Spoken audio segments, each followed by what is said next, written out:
Welcome to class, everybody. My name is Ben Grumiko. I'm from InterNACHI. That's the International Association of Certified Home Inspectors. We're the world's largest organization of residential and commercial property inspectors. We essentially train and certify and provide CE to folks all over the world.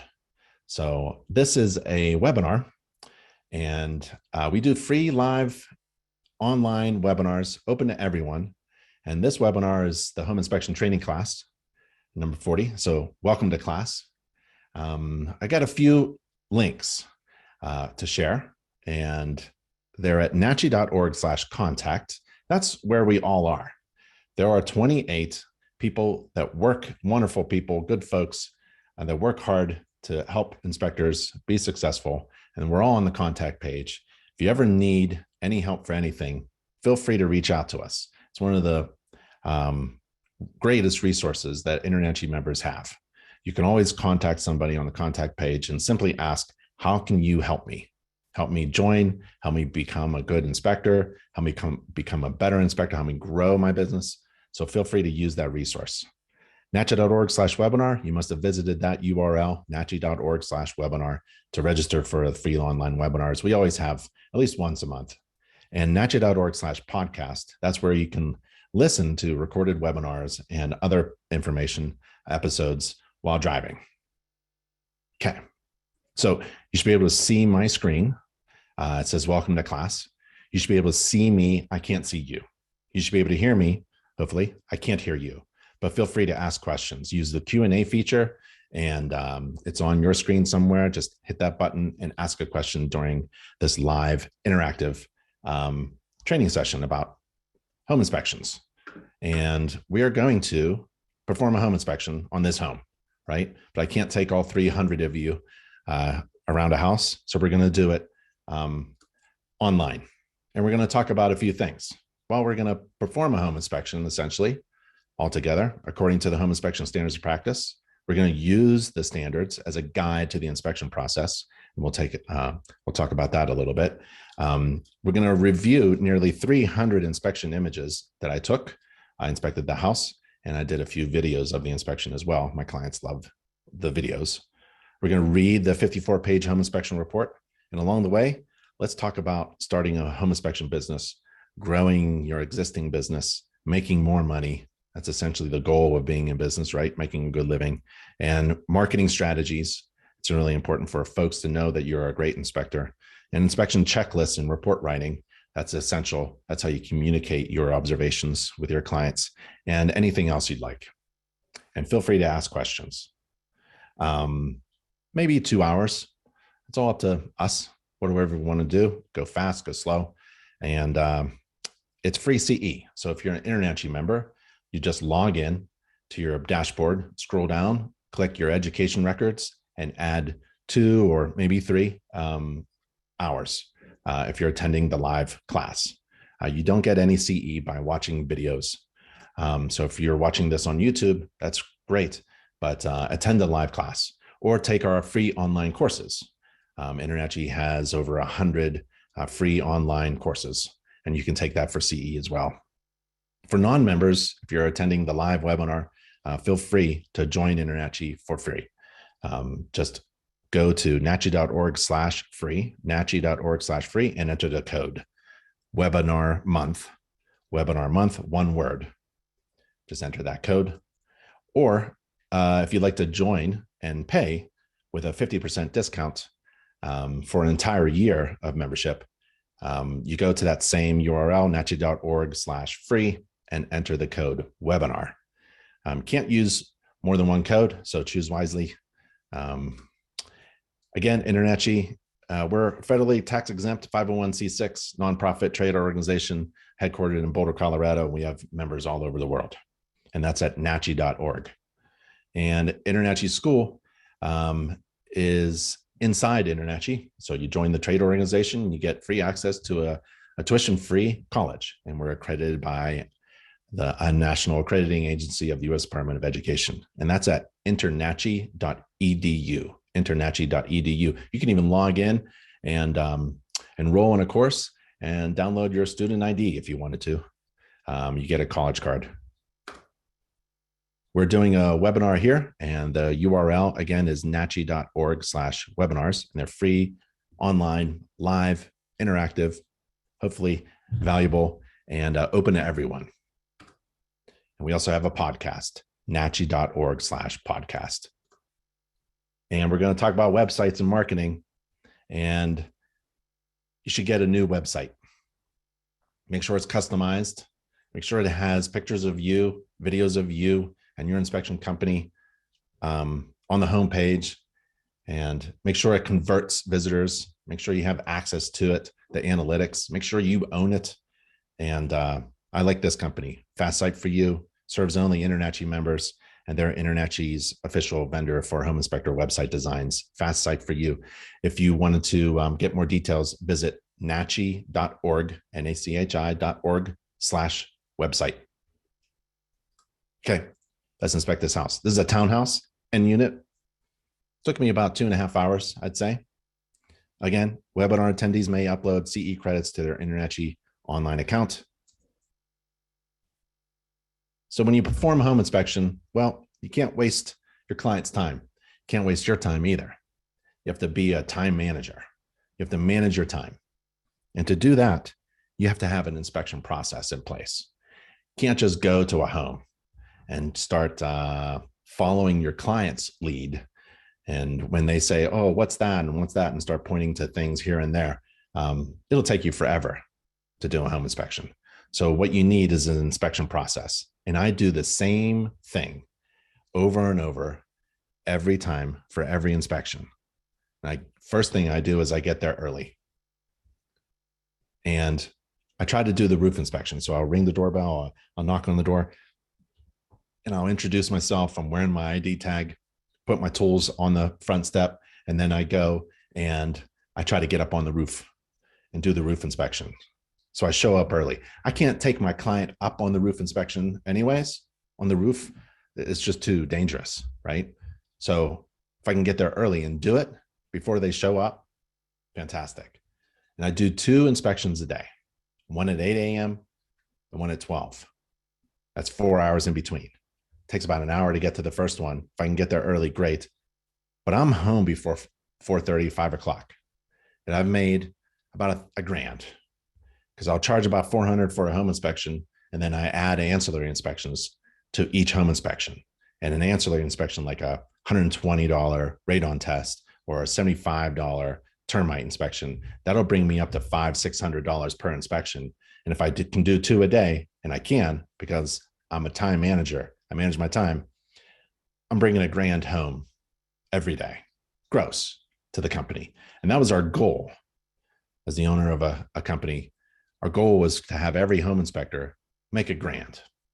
Now, if you're just starting off, you may not be able to do 2 a day. Fine, just do 1 and take your time. Maybe it's 4 hours long. Maybe you get there a little bit earlier than I do. Instead of just 15 minutes, maybe it's a half hour earlier. Maybe stay a little bit longer, or you go slower. That's fine. You can still compete with someone like me in the marketplace who has to do 2 inspections, because that's where we are in our business model. I've got to keep going. And maybe you can compete with me if you're new by doing Saturday inspections. I hate Saturday, and Sunday inspections. I hate Saturday and Sunday inspections, right? In the beginning, though, if you're starting off, maybe you compete with somebody like me in a multi-inspector firm who's doing 2 inspections a day. Maybe you do Sunday morning inspections and invite the family, and you go a little slow, especially for first-time home buyers, right? And when I get overflow, if you partner up with me, if we're friendly competitors, we work together. Because when somebody calls me at my office and asks me if I can do a Saturday morning inspection and I don't want to, I'll push my overflow to you and we can have an agreement. I never took any kickbacks from my friendly competitors that I pushed overflow work to, because I didn't want to say no. I never said no. I always said yes, and then I figured it out. So I had a network of other inspectors. That's why we at InterNACHI highly recommend you network with your friendly competitors, because you're going to need them. In the beginning, you learn from them. And in the end, you're going to probably partner up with them so you're both successful. Oh, so here's my inspection time. this is what I did during the day. 7:45, I show up early, and you can compare this schedule with what you do, right? 8 o'clock, my client shows up and I'm doing the exterior and it takes about 15 minutes. 8:15 to 9:15, heavy lifting. The next 2 hours are difficult. First hour is HVAC. That's the most important thing. It's the heart and lungs of the house. And then the plumbing, it's like the veins, the blood, plumbing, drain waste vent, and hot water source. And then the next hour, maybe at most, next half hour, electrical, that's a little difficult. And then foundation, because I'm really looking for moisture intrusion and structural defects, signs of movement and settlement in the foundation. And if I don't have a crawl space or basement, I'm pretty giddy because I know I can reduce my time. It's all about time management. I'm not saying fly through the home and skip stuff and go as fast as you can. I'm saying be efficient. So what I did was I got a mobile device, put software on it, uploaded InterNACHI checklists on it so I don't miss a thing, reduces my mistakes, and I'm really good. I look smart. I know everything. I'm following an inspection process, and I do the same thing. When you do the same process, by the way, on every home inspection, a defect is like, it'll trip you. It'll literally, you'll almost fall upon it. It'll smack you in the face because you're doing the same thing for every inspection property. So a defect tends to just pop up. If you don't have a systematic way of moving through the house, then it's hard to find problems, hard to find house problems. So you want to develop a schedule and train all of your inspectors to follow it. You want to actually, if you're a beginning inspector and you want to be efficient with your time and make money, because in business, you want to make a lot of money and divide it by your time. So you want a lot of gross revenue divided by a small amount of time. Inspect your home 10 times and see how fast you can do it. See how well you manage your time. See how fast you can inspect an HVAC system. Again, you're not blowing through it. You're not skipping anything. You're doing everything that your inspection checklist or process requires you, but you're doing it efficiently. You're not wondering what to do next. Kind of like a machine. And everything starts with the standards of practice. And that's at nachi.org/SOP. Your home inspection process may follow or overlap this. It can be a guide. You start with the standards of practice because that's where the requirements are. What are you required to inspect and what are you not required to inspect? It's also relief. It's a bit of a burden because you're required to inspect a lot of stuff, but it's also relief because you don't have to inspect everything. And that's what the standards of practice is. And you have to communicate that to your clients, that you're not required. Your clients shouldn't expect you to inspect everything or find every defect in a home. You're only required to inspect what is the minimum standard, and that's the standards of practice. And again, it's the minimum standard. It's the bottom rung. It's the absolute minimum that you are required to do and expected to do during a home inspection. That's a low bar, right? So you are permitted to exceed the standards of practice in order to provide overwhelming value to your clients who expect more. An example would be like the kitchen isn't specifically listed in the home inspection standards of practice. The parts are, but the kitchen isn't. But your client is going to expect you to inspect the kitchen, right? And so you exceed the standards of practice. Home inspection standards of practice, another example is home inspection standards of practice doesn't say anything about using a flashlight. The word flashlight doesn't appear in the standards of practice, but everyone expects you to see with a flashlight, right? Because it allows you to see things that you wouldn't be able to see without one. So if you're using a flashlight during a home inspection, you're actually exceeding the standards of practice. It's okay to exceed. So again, I'm going to do the roof. Oh, the standards of practice, I can show them to you. Let's go here. Review them, right?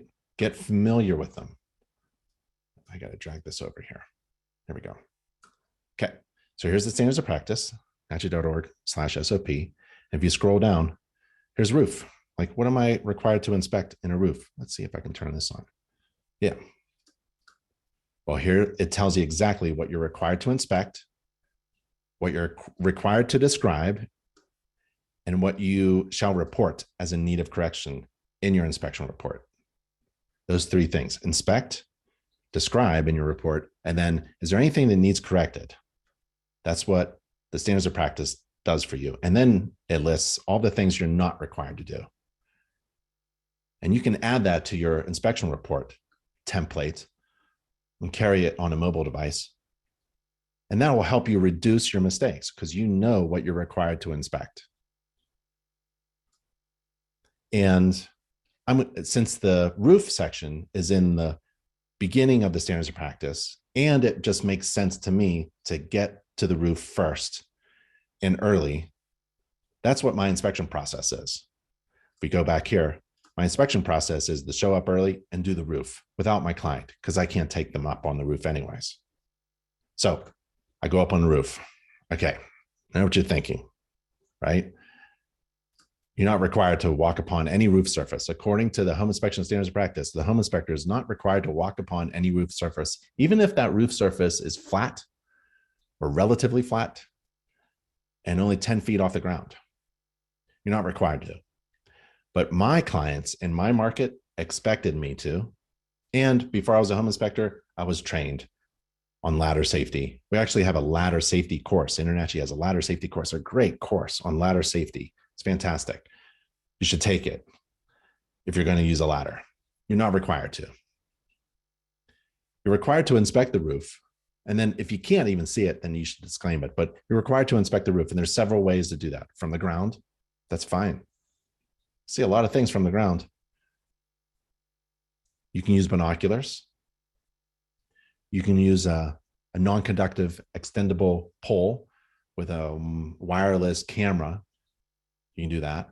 I've done that. That's fantastic. In certain situations, you got to do that. To get to a chimney that I don't want to climb, right? Put my ladder up against. You can use a short ladder and get to the edge of the roof, maybe the gutter edge, maybe the eaves or the gable edge, gable side. You can use other vantage points, maybe from different parts of the other property or maybe a window. I've climbed out many windows. Maybe you can just stick your head out the window, right? If you can get to the porch, maybe you can stand on the porch and look around, right? And then there's the other way. We trained inspectors on how to fly drones and become a pilot. You have to pass the FAA in the United States, FAA drone pilot license test. And this is a little guy here. This is mine. It's a mini drone, DJI. You can find them on inspectoroutlet.com, or inspectorcoach.com, and it's like 25 grams, very lightweight. It's in my hand. For those of you listening, I'm holding a drone. It's in my hand, the palm of my hand, and it shoots 4K pictures and 4K video, and it's very easy to use. I mean, extremely easy to use. So you could use this too, but you have in the United States, you have to be, you have to take that test. So there's different ways to inspect the roof. Here's the issue. I'm going to put this in my marketing. I'm going to put this on my website. See my feet. This is a picture of my feet, my inspection feet, soft-soled shoes, by the way, walking on the roof, because I want everyone to know that we get up on the roof. So when you visit my website, I'm on a ladder or I'm on the roof. It's dangerous to go up on a roof. It's even dangerous to walk on a ladder, to climb a ladder. You can break, if you fall from the first or second run, you can break your ankle, right? If you fall off a ladder, it could be fatal, likely. Fall off a roof, that's fatal, likely. It's very dangerous. Don't do it. You don't have to. You're not required to walk upon any roof surface. But this is a training experience. So we're learning from each other. And if you're trying to beat me in the market, which is a lot of fun, then you're going to have to address this issue. I'm trying to find the things that make me different from all of the rest. Communicate that message in my marketing. Hopefully it's valuable to my clients. And that answers the question, Why should I be hired instead of the next inspector? You have to figure out what those things are. There's a lot of things like USPs and USBs and all that stuff, unique selling points or unique selling or sales pitches or something like that. There's something unique and differential, something that differentiates you from all of the rest. And if you have several of those things in your business model, you probably have an advantage over your competition, right? So what makes you unique? Well, me, I get up on every roof that I can, and I treat every house, every client with that effort. And I like this picture. It's a picture of my hand touching the shingles. And I can tell everybody, I like to get up close. I want to see things that other inspectors can't. And I'll use a drone or my ladder or something, a flashlight, infrared camera, in order to see things that other inspectors can't. That's why you should hire me. There's another shot there. And remember, I'm going to communicate these unique selling points, let's call them, in my marketing, especially my website. So you have to get a new customizable website where you can customize the headers, the hero images, whenever you want. You need access, and it's got to be a drag and drop. Don't let anybody say, oh, you can't do that. We use WordPress, and so you got to learn WordPress. No, you don't have to learn WordPress anymore. There's no coding anymore. Ask your website designer, I want to add a picture. I want access to my own website. I want to add a picture today, and I want to drag and drop it. Can I do it? And if they say anything other than the 3-letter word yes, I think you should consider, because this is critical. How are you going to compete with me when I'm doing that to your potential clients? I'm distinguishing myself from all the rest. You have to compete with them. Maybe you fly a drone and shoot 4K video. That's pretty good, actually. And that's why I have a drone here in the training class. That's a pretty good way to compete with me. We're going to have fun in the market. We're going to look at the chapter meetings, and we're going to have pie and coffee at the chapter meetings. You're going to be like telling me how you flew the drone into a tree, and I'm going to tell you how I almost slid off the roof. And we're going to compete, and it's going to be a lot of fun. And we're going to make fun of the other inspectors who are their phones aren't ringing because they're not taking any training classes like this one and trying to figure out what differentiates them from all the rest. We're trying to overwhelm our clients with value. How are you doing it? So if you are the greatest inspector and have overwhelming value for all of your clients, and you're not communicating that on your website, you're making a mistake. And if you can't immediately do it, like upload a video, you took this fantastic selfie video of a defect on the roof, right? You got up there, or you're flying a drone and seeing it, or something like that. And you want to update your website, because you have to update your website with new stuff. And if you don't have access with an easy drag and drop, you need a new website. I know where to go. Go to nachi.org/website. Make sure you're able to update your own thing whenever you want. Make sure you own it too.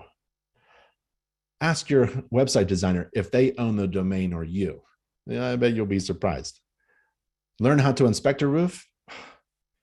We have, I don't know how many roof courses. Some of them are all video-based. If you are that type of learner, that's me. I like to see things. I'm that type of learner. I got learning things. So I need to see things, right? And if you like text and reading, we've got that too. All of our online courses are provided by the college. So go to nachi.org/education, and in the search field, you can type in anything. Let me just do that real quick, okay? I'm spending a little bit too much time on certain things, so I'll speed up through. But if you go to nachi.org/education and use the search field, you can type in roof. Look at what we got. We got a roof, right? I like the 10 steps to inspect a roof. How about somebody said mold? If I could spell mold, we got mold courses, right? How to perform a mold course, healthy homes, indoor air pollutants, and toxic mold. You know, if you are weak in certain areas about performing an inspection, or how to maintain a home, or how to maintain a house roof or something like that, we've got you covered, right? And if you're afraid that every time you step on a ladder, you're afraid, you probably would benefit from some training on safety, right? Ladder safety, and we have that. So learn how to use a ladder safely go to our education page and type in ladder. Okay, this is back to the inspection. This is the chimney. So when I'm on the roof, I can see that I've got a chimney.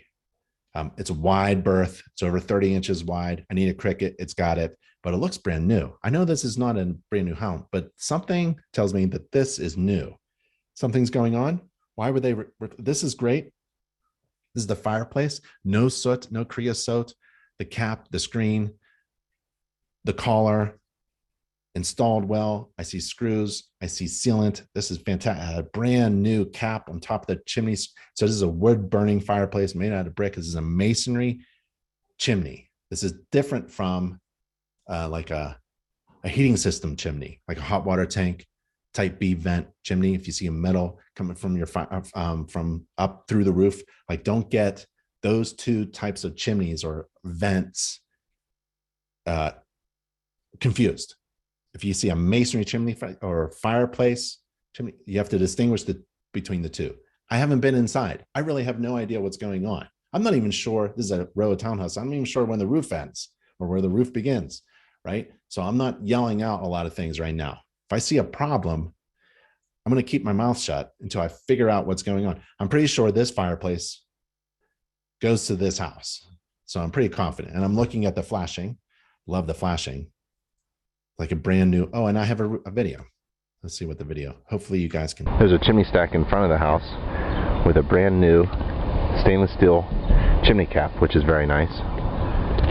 The exterior brick masonry appears to be in good shape. The flashing where the roof meets the chimney stack appears to be in good shape. Hope you heard that. Can you hear that? Hope you heard that. Okay. I'll attend to some of your questions right after the roof system. And maybe after every system, we'll hit questions. So I kind of like that video. You know what I do at the end of the inspection? I play videos. I play videos for my clients. They love videos. My inspection report is in the cloud and it can play videos. If you're PDFing your report, if you're faxing your report, if you're emailing your report, careful. Nowadays, it's you have to go with the flow. So it's all in the cloud. So you have to have a report writing software that that is modern. And I like HomeGauge, Home Inspector Pro, and Spectora. Those are the three softwares that I actually use. There are many, and I haven't used them all. It's not possible. But those top three are pretty good.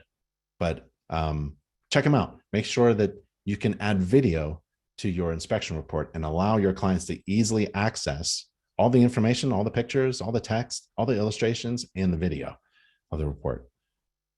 This is not a good kick out. So I'm looking at this kick out flashing. I don't know if you can see it, but like, this is not a good kick out flashing. Somebody just got a piece of metal and put 2 nails in and then put roof sealant on it. And the other side is just as bad, right? I think there's 1 roofing nail there and then put sealant there. This is not going to work. It's just not going to work. I don't know why they did such a great job on the chimney and the flashing. I see copper flashing installed and step flashing, and then the kick out. Maybe they thought, well, it's not needed for masonry because water isn't going to get behind like it does with stucco, right? It's going to just fall off the roof magically. Well, there's still an opening. Like the gutter end, I don't know if you've installed gutters before. It's impossible to get the gutter end tight up against the siding or the side of the chimney. So there's an opening there, and you're supposed to divert that roof runoff into the gutter. And so to explain that difficult concept to a client who has no idea what you're talking about, go to our gallery, Home Inspection Image Gallery, InterNACHI's Home Inspection Image Gallery at nachi.org/gallery. And there are amazing illustrations that you can download and put in your inspection report. And we've got a lot of stuff about kickoff flashings. So if you're trying to describe what is going on and what it should look like a big, dumb looking elephant ear. Those are the best ones. The ugliest kickoff flashings are probably the best ones. Skylights. It's required to inspect skylights, just like chimneys or any roof penetration. Anything that goes through the roof, puts a hole in the roof, like a vent pipe or a skylight. This is essentially a hole in the roof. And you want to make it sure it's waterproof. Well, water resistant at least. That's the minimum standard for a roof covering material. A roof isn't designed to be waterproof. It's designed to be water resistant. So I'm expecting that same standard with this skylight. And basically, I have to imagine water. If I poured gallons of water on this skylight, what would happen? Well, it's sloped, so it's going to go down. But I want flashing. I want tight. I want no openings, nothing loose, all sealed, nothing exposed. The step flashing is great. Look at that. That's perfect. Great flashing there. And I'm taking pictures because pictures are free and they're going to be put in the report. And I'm taking pictures of everything. I went around the skylight. They're great. Here's me touching the ridge vent. Here's me touching the main stack, the vent stack. And there's a type B vent, right? This is, could be the heating system, could be hot water, could be the neighbors. I'm not sure. So I'm just going to inspect everything and I'll put it in the report later after I figure it all out. There's the collar, there's the flashing. I can imagine water just draining right off of this, just like the roof. I can imagine water just draining right off of this roof penetration. It's got a nice cap. There's a collar. As you can see, I touch everything, right? There's the top.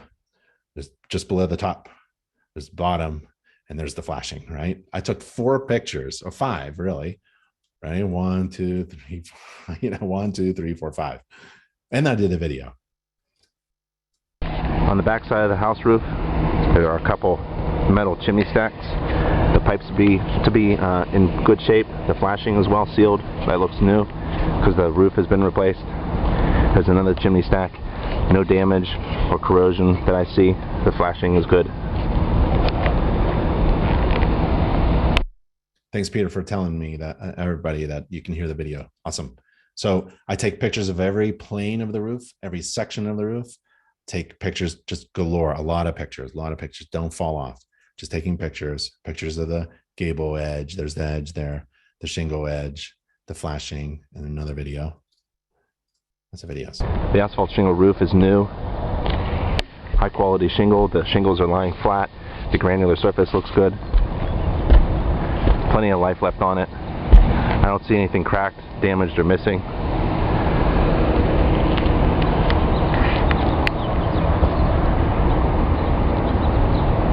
Looks like a functional roof. There's a ridge vent on top of the roof, providing ventilation. There's a skylight in the front. The exterior looks good. The flashing appears to be properly installed. And there's flashing around the sewer vent pipes, such as this one here.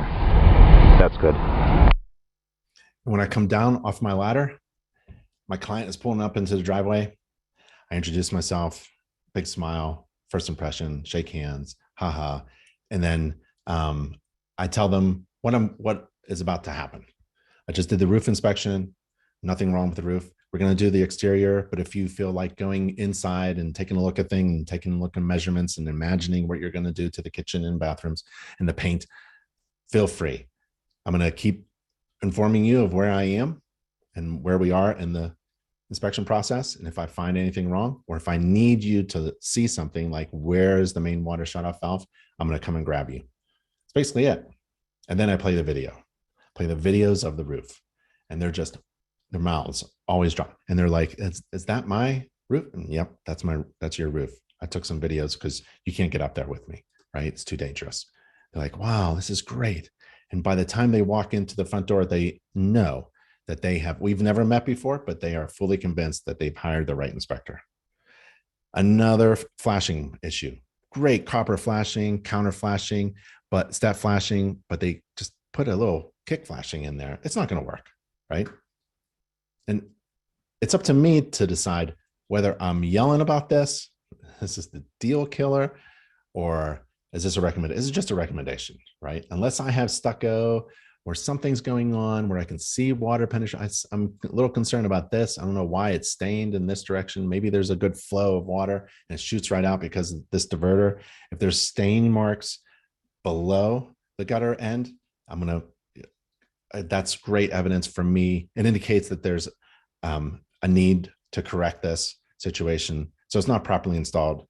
But I'm telling my clients, a story of their home of their dream home that they're about to move in. I never killed a deal because I'm a storyteller of homes.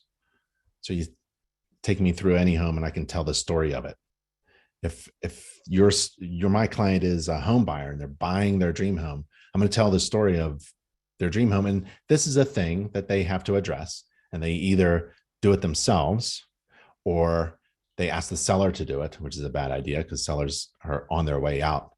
And they're going to do it as fast and as cheap as possible. Or you hire a roofer, you hire an inspector to oversee that roofer, make sure it's installed properly. Go to overseeit.com, overseeit, one word.com, and sign up to be one of those inspectors who oversees renovations and projects like that. And you can be hired again to oversee a project like this, where all the kickouts on the house are installed properly. Okay, so from my video, you can see that the house is older, but the roof has been replaced. And I think they did something with the chimney as well. Everything new with the chimney there.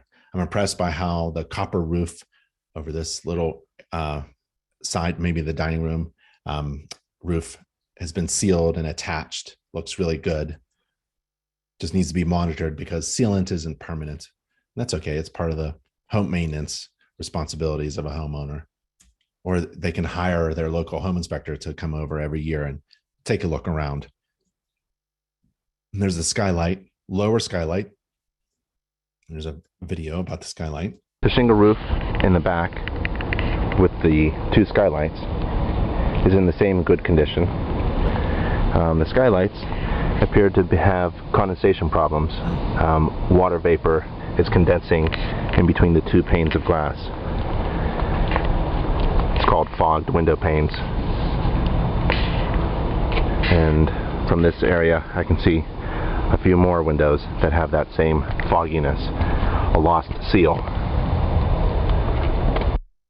Okay, so not a major problem, but something that they should know about, and it'll be on my inspection report.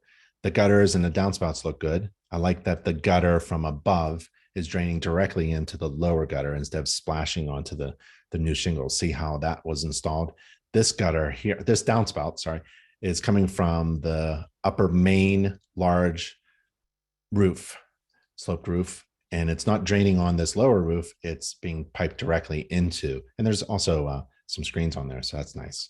It's a nice one. So all of that roof water isn't draining on the lower shingles and eroding that out prematurely. And while I'm there, I'm taking a look at the flashing between the roof, anything that the roof comes in contact with, roof penetrations, chimney, or a wall. So I'm looking at the flashing here at the roof to wall intersection. And the windows are wood, original. So I'm going to squeeze there in the corner, bottom corner of the window, maybe at the window seal, maybe the window frame itself, and see if there's anything going on. See if there's any wood rot or soft areas. I might bring out my screwdriver and tap it. So according to the home inspection standards of practice, the inspector shall inspect it from ground level or the eaves. Roof covering materials. And we did that. That's in good shape. That's my hand touching the shingles, newer shingles. So they shouldn't have any roof problems, or maybe they did, and that's why it was replaced. Whenever I see something like that, it's not original to the house, any system or component that's not original to the house, there was a reason to replace it.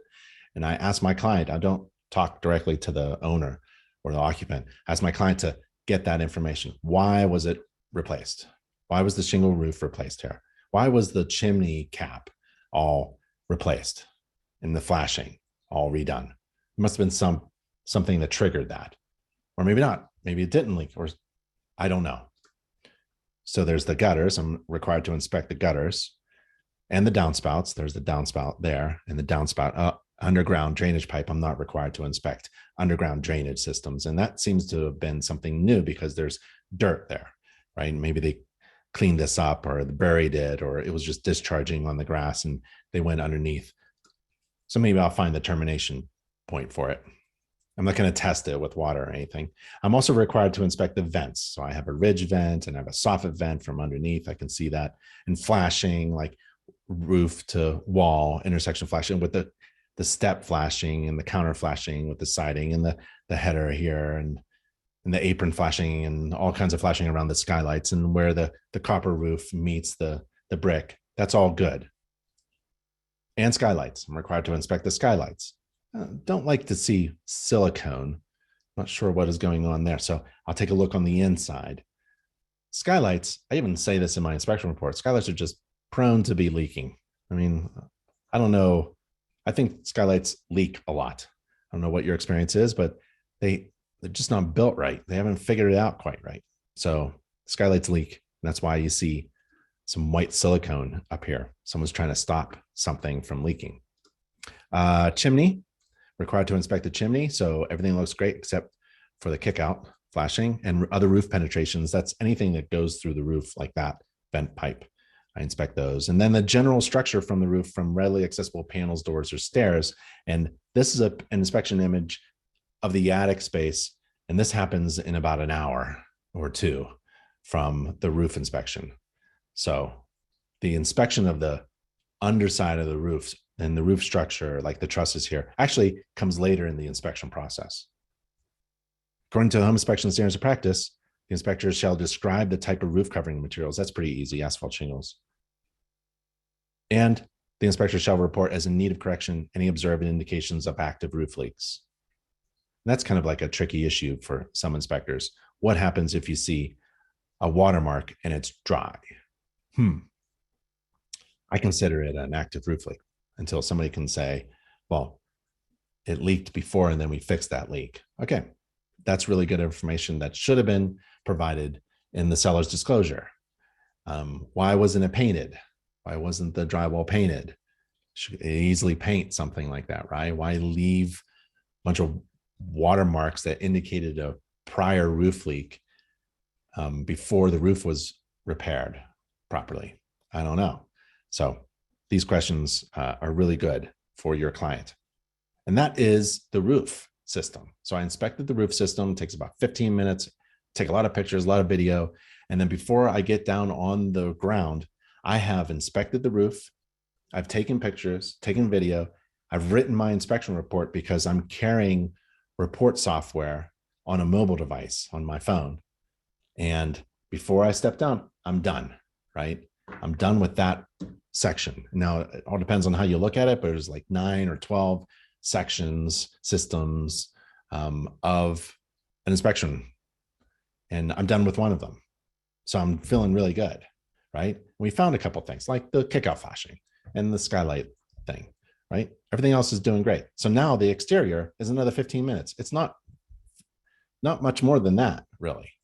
It's pretty easy. One time around, maybe 2 times around, I go counterclockwise all the time. I have an inspection process and I go counterclockwise. For this townhome, I can't go counterclockwise. It's a townhome in a row with other townhomes attached to it. So I have to do like a wiggle back and forth, front to back, side kind of thing. But I have met my client now and I've scooted them inside. They can follow me around. In fact, I kind of like it when they do. I like to get those questions out. I like to address their concerns. I like to show them things. I don't have to inspect something and then come back and inspect it again and essentially, show them and see it twice or 3 times, right? I like to have my client with me. Some clients love that. Saturday inspections, Sunday inspections, Uncle Bob comes and wants to ask questions about the electrical. That's fine. I love family members. Kids are running around. That's great. It's a big family event. Should be. And the purpose is, again, time management. As a business owner, you have to think about that. It's not just doing a great inspection, it's managing your time and business operations. And I don't want to answer questions at night. My competitors are. Hopefully my competitors are wearing themselves out, writing inspection reports at night and answering questions by email and phone at night. And they're all tired and are doing terrible inspections and they're going to wear out and they won't be there in a couple of years. But if you're efficient with your time and you're managing your inspection process and you have procedures down and you're thinking like, I don't want to answer questions at night. I don't want to write the inspection report for 2 hours at night. I want to write as I inspect. Then that is a really good competitive advantage that you have over your competitors. Question: what study materials do you recommend to pass the exam on the first try? Don't worry about that. Andres, I would just take the exam. I'm assuming you're referring to InterNACHI's home inspector exam, a valid exam for home inspectors. Take it. It's free. You can take it as many times as you want. And at the end of the inspection, at the end of the exam, it tells you where you're strong and where you're weak. And where you're weak, it'll give you a recommendation to strengthen that weakness and knowledge by taking a free online course. Everything's free. So I would take it with InterNACHI. Everything is free. So I would take the online exam. You can take it as a non-member too. You can be a free guest to take the exam. So I would take the exam. Don't worry about it. Don't worry about trying to pass it on the first try. Does the government jobs or opportunity recognize InterNACHI? Yes. So you can just go to our credentials, and we have a long list of approvals. I think it's nachi.org/approved. I haven't been there for a little bit. nachi.org/approved. Yep. nachi.org/approved. nachi.org/approved. John asks, what inspection software do you use personally? I like those three: Home Gauge, Home Inspector Pro, and Spectora. I'm planning on using, but there are other probably very good inspection software out there. I just don't know them. I can't use them all. I'm planning on using drone inspection. Is it a good? It's a fantastic idea. We already did this. This is my drone. You can get it from Inspector Outlet or Inspector Coach. It's 25 grams. But you have to, for commercial purposes, you have to pass a government exam, essentially to be a pilot for an unmanned aircraft. The exam is difficult if you don't take any training. So we have a training course. You go to nachi.org/education and type in drone, and we can help you with that. The training comes from the government. So it's a government content to help pass that exam. And it's good for CE as well. You have to take CE always. Will the slides be available? Sure. You can email me, or I'm on the contact page, and I'll also put it on the webinar page, nachi.org/webinar. What type of safety devices do you use? Safety ropes, what type do you use? Yeah, if I can tie off, I will. You can go crazy. I often don't. And that's the danger, right? If you are not comfortable with getting up on the ladder, I am. Built houses before I was a home inspector, installed a lot of roofs, and then did home inspections and did crazy slopes. But I highly recommend getting trained and certified. You can get trained and certified using ladders through InterNACHI if you wanted to. Here, let me just bring this over so you can all see. Joseph asks, during the inspection, second exhaust vent didn't seem to have the 10-inch from surface. I think they all did. Yeah, the second exhaust vent, the drain waste vent, the stack, so, or the type B. I think they were all good with clearances from the roof surface. I can go back, but sometimes you miss things. How do you carry all of your tools safely? It's a tool bag. So I got those elongated. I got that. That's not with me. It's an elongated tool bag, right? It's like 28 inches, something like 24. I like the big one with the big handle and the shoulder strap. And you can put in just about everything in that bag. And I do that immediately. I get out of my van, go around the back, put a cone in the back of my van, open up the doors, grab my bag, and then grab my step ladder, because it's usually in this type of house is going to be a step ladder to get to the attic space that's in a closet, a bedroom, or something like that. So I'm bringing my ladder and my tool bag, and I put it all next to the front door. And I'll get to that later. I got to do the roof and the exterior inspection. And I carry all my tools safely. Oh, and a tool belt. So I like the framer's belt. So with like 2 pouches and a couple of slots.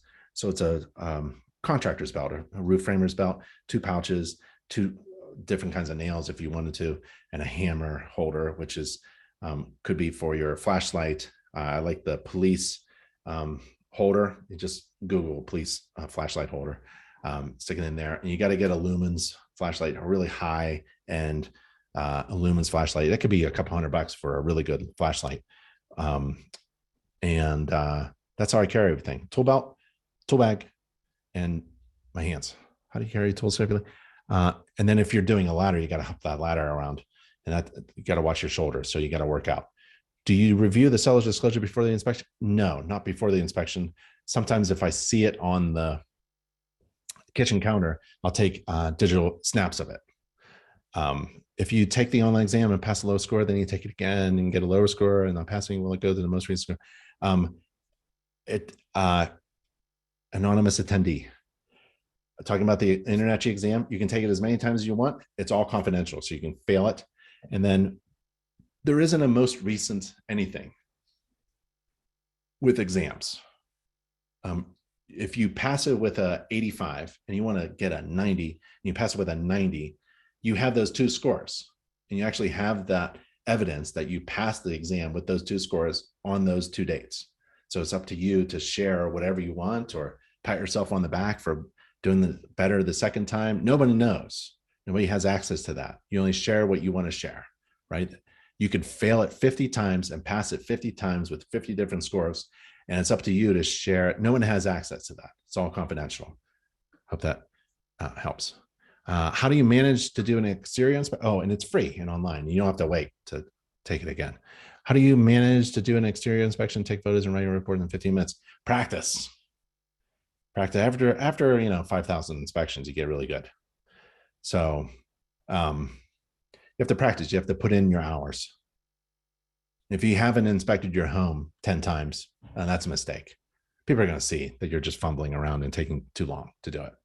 So you have to inspect everything. Like inspect your friend's house. You're going over your friends this weekend, inspect the deck. See if you can inspect the deck in 10 minutes, 5 minutes. See how fast you can do it and find everything, right? If you're doing pool inspections, try that.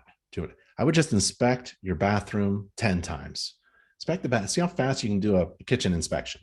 See how fast you can do it and efficient and not miss a thing. Okay, that's what I would do. And then you should be inspecting your neighbors' homes. I mean, why aren't you inspecting your neighbors' homes? Right? How do you manage to do an exterior inspection, take photos, and I inspected everyone's home. I inspected my home 100 times, inspected my neighbors' homes, my family's homes, my friends' homes. Everywhere I go, I inspect. Can't stop looking up and looking around, inspect. I walk around with my wife every morning and get coffee, and I'm inspecting everyone's exterior homes from the sidewalk in the street. Inspect, inspect, inspect, inspect, taking pictures like crazy. And if you're using their software, this is what you do. You have to, how do you manage to do an inspection really fast? Practice. You have to inspect. How do you handle big dogs in backward? Sometimes I don't. If it's a pit bull, I just leave. I take a picture or a video of the pit bull wanting to eat me, and then I just go and we schedule it later. If it's a big dog in a backyard fence, I won't go in the back, and I'll disclaim it. I'll tell my client, we can't go back there. And if the client wants to go or an agent wants to go and they don't get eaten, I'll follow them. What if you walk on a roof and damage it? Never did, but if I did, I would take a picture of it and I'd own up to it and I'd pay for the repair. This has happened many times, but never on a roof for some reason. I've never damaged a roof. I've done mistakes though, like, I don't know, like, how about the GFCI in the garage, right? You're supposed to test the GFCI, all the receptacles, all of them in the garage have to be GFCI protected unless it's like a dedicated refrigerator thing. And then I test it, and then I forgot to reset it or something, right? Because I'm off my inspection process for some reason. I got to reset that GFCI, or maybe I told myself it's at the electrical panel downstairs. I got to remember to reset that electrical GFCI, and I forget. Turns out, this is a real true story.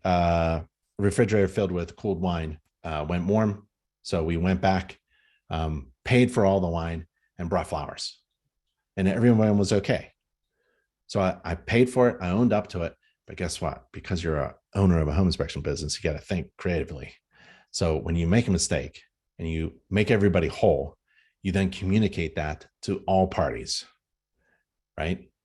And when I told the listing agent what had happened, that listing agent spread that story all over the place. That Peach Inspections, that was our company now, Peach Inspections, chilled wine, GFCI, warm, paid for everything, and a dozen flowers, right? Made everybody whole and more. And that story went around because a lot of inspectors in my area were trying to like hide from responsibility. And they didn't understand that that act of making a mistake, fixing it, and making everybody whole and going above and beyond is like marketing. You almost want to make a mistake. It's one of the best things that ever happened. Oh, another thing is I went in the wrong direction, wrong address, took an hour to get to the, so instead of showing up at 12, I showed up at 1. I did the entire inspection, showed up late. We're never late. Showed up late from the inspection. Everyone's like tense. I did the inspection, did a great inspection, super inspection. And then at the end of the inspection, we said, it's free. That story, because I was late for an hour, that story went around all over the place. It was worth the $500. I couldn't have spent that type of marketing, word of mouth marketing, to tell a story about how they showed up late. And then after the inspection, they said, because we were late, the inspection's on us. Yeah. So while you're inspecting, I love sticking my screwdriver into rotten wood too, and then taking a picture of the screwdriver stuck in wood. So it's damaged. It's damaged wood. I just found it and I stuck my screwdriver in it to show that it's completely structurally defective. I don't actually damage wood. You don't damage rotten wood. The wood is already rotten, right? While you're inspecting, there's another one, like the dishwasher leaked on the floor. There's a lot of things happen. So you turn on the dishwasher, turn your head, go in the living room, come back, and there's water all over the floor, right? Seller knew, right? Seller knew. So I immediately get up, get towels, paper towels, dishcloths. I'm wiping up the water and it's filled with water. So it's got to be drained somehow, but I'm not going to do it. And I take a picture of it and I put it in a report as a defect. I don't buy a dishwasher. I don't pay for the gasket or anything like that. Right? Your job is to find problems. And if you do damage during an inspection, like another one, like, you reach underneath the old bathroom sink and it's a soft brass, chrome plated soft brass, and it crushes in your hand. That's fantastic. You take a picture of it. If you do damage during an inspection, if you trip a GFCI and it won't reset, that's fantastic. You're not taking responsibility for it, right? But if you do something like my dumb thing where I didn't reset a GFCI and the chilled wine went warm, yeah, then take responsibility for that and then turn it into a great marketing opportunity. While you're inspecting, using whatever software, pictures go, annotating software, notes on the pad, running into the software. Hi, Edward. It seems like, how do you use software? I would just buy the software and start using it and you'll figure it out. Do you take a picture first? Do you click the sentence? Or you do take the picture first and then click the sentence? Something like that. What would you charge for water quality test annual home inspection? Lane, it really doesn't matter what I think. What you should charge for an inspection service is based upon math. And so you go to our home inspection business course and jump to chapter 11. You don't have to take the whole course. Just jump to chapter 11 and go through the exercise of Inspector John trying to figure out what he should charge for his inspection fee, making it profitable, right? And I think that would be helpful. So go to our education page, NACHI.org/education, and search for business and take the home inspection business course. Okay, those are good questions. Exterior. Well, let's move through this exterior a little bit faster, maybe, because it's already an hour. You go to the home inspection standards of practice, figure out what you're required to inspect and not required to inspect. If you don't know how to inspect the exterior, you search for exterior in the search field of our education page. And we've got a couple in there. They're really good. You have to inspect the exterior wall covering materials. That's what it's called in the code. So we do that in InterNACHI, right? All of our courses, our entire curriculum is based upon standards like the International Residential Code. And the International Residential Code calls it exterior wall covering materials. So we call it that as well. And you should call it that as well in your inspection report, right? You can say siding if you wanted to. So I'm checking that out. There's the exterior wall. It's brick, right? Brick, brick, brick, brick, brick, brick, brick. Some wood trim, wood around the windows. Okay, but it's really brick and aluminum. Got a piece of rotten wood. It's a trim board on a party wall, so that nobody can see inside the bedroom or whatever. So then no big deal. And as you can tell in this inspection picture, it's raining. That's a perfect time to do a home inspection. No lightning, a little bit of rain, so you can see where the water goes. I love following water. Where does water go?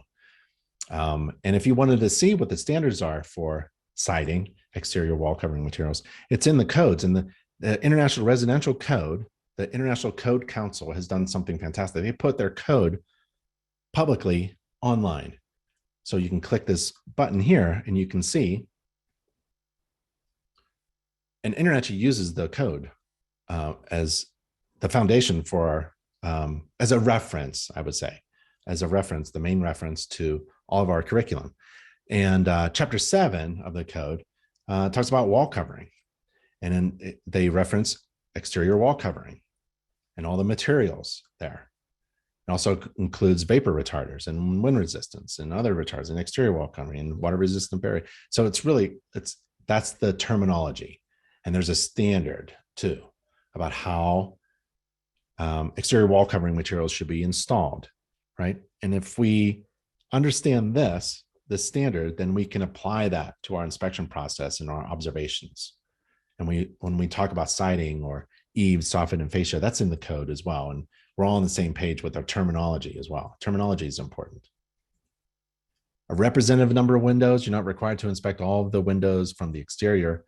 It's impossible, right? You'd be carrying your ladder all around. There's me pushing my thumb into rotten wood in the window frame itself, not the trim. So that's a defect that needs to be repaired, right? It's a repair.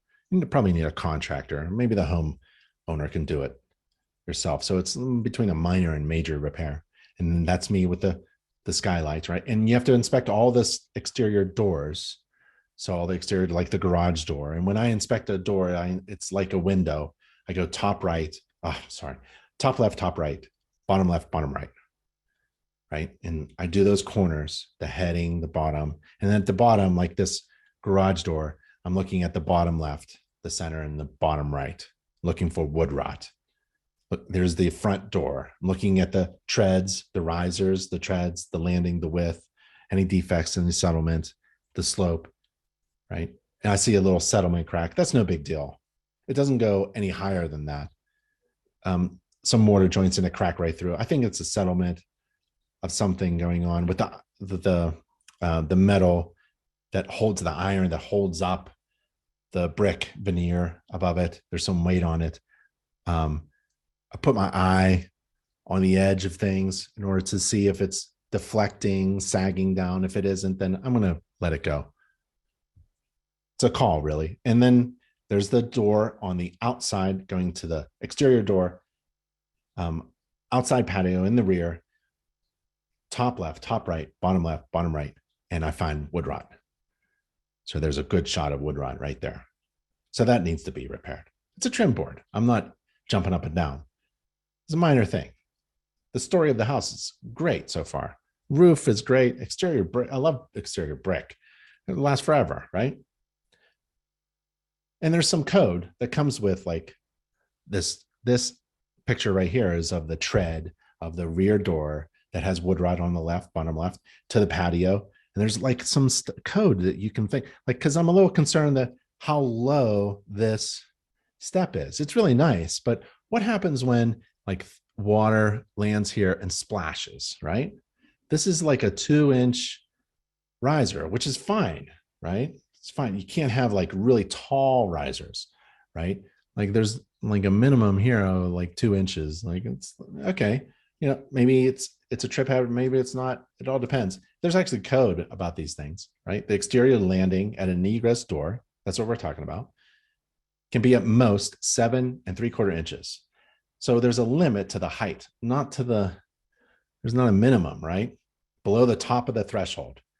And that's from the top of the threshold. So there's what's the threshold? The threshold's that metal part. It's not actually this part. It's not the concrete part. It's not the floor part. This is the threshold, right? And this weather stripping, this rubber thing could be at the bottom of the door or at the top of the door. And I drew it with the bottom because that's not the top of the threshold actually.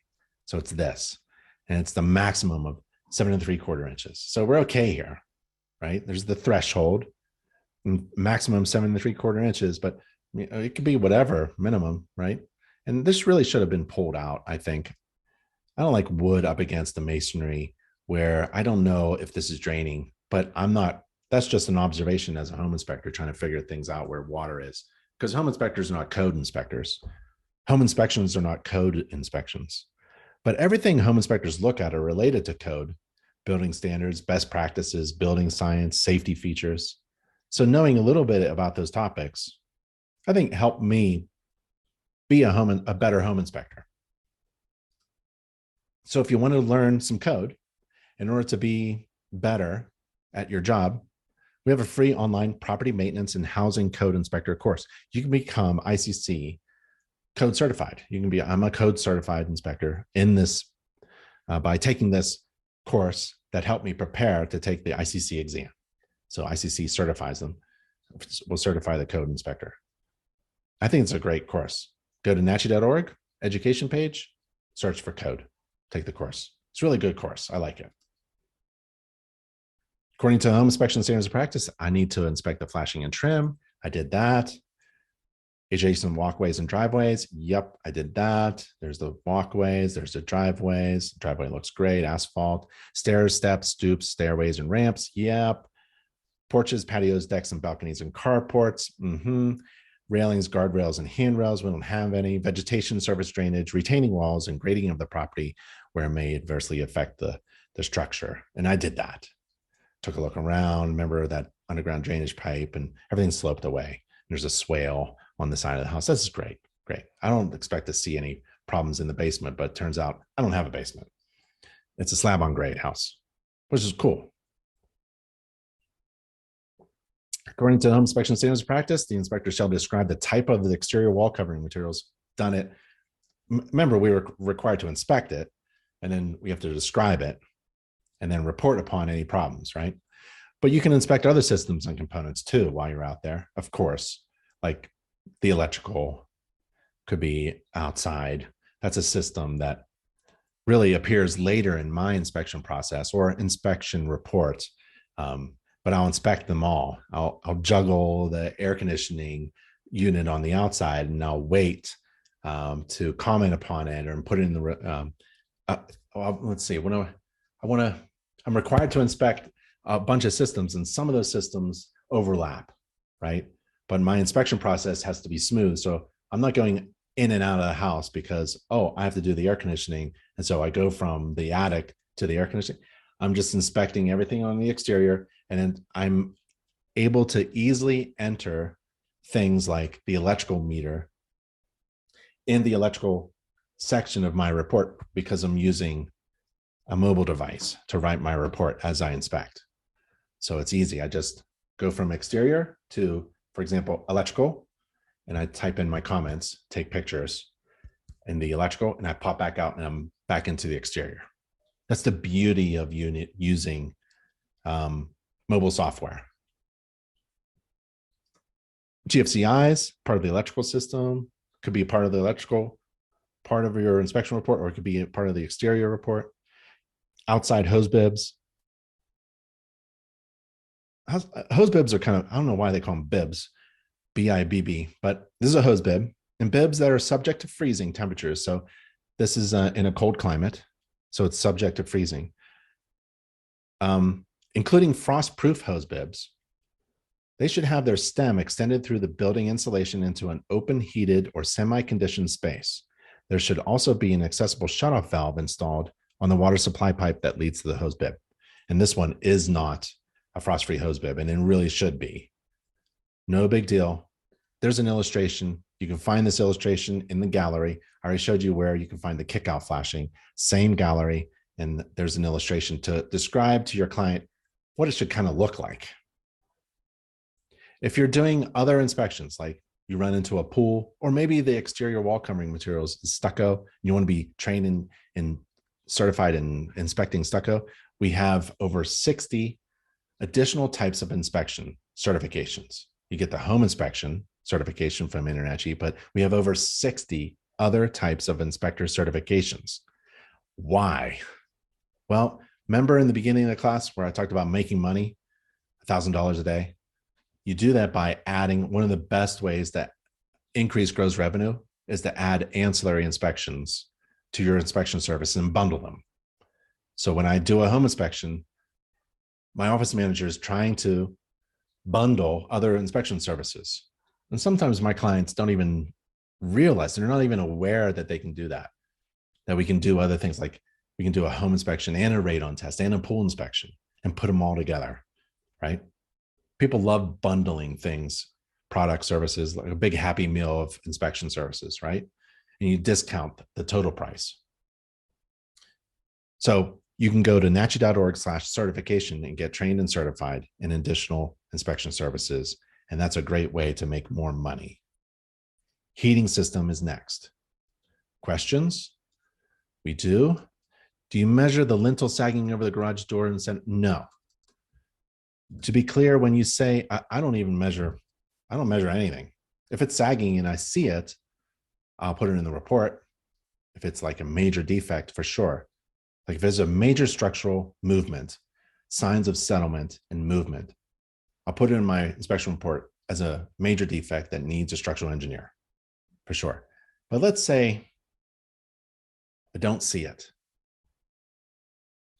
It's above my head and I don't observe it during the inspection. It won't be in the inspection report because I didn't even see it. I did not observe indications of this defect during my inspection report, during my inspection, sorry. At the time of the inspection, I didn't observe it. So it won't be in the report. Why isn't it in the report? Because I didn't observe it. And so therefore I'm not responsible for it. Let's say I did observe it and I think it's a material defect. That's the big one. I both observe and consider it to be a material defect. It better be in the report. Otherwise, that's a mistake.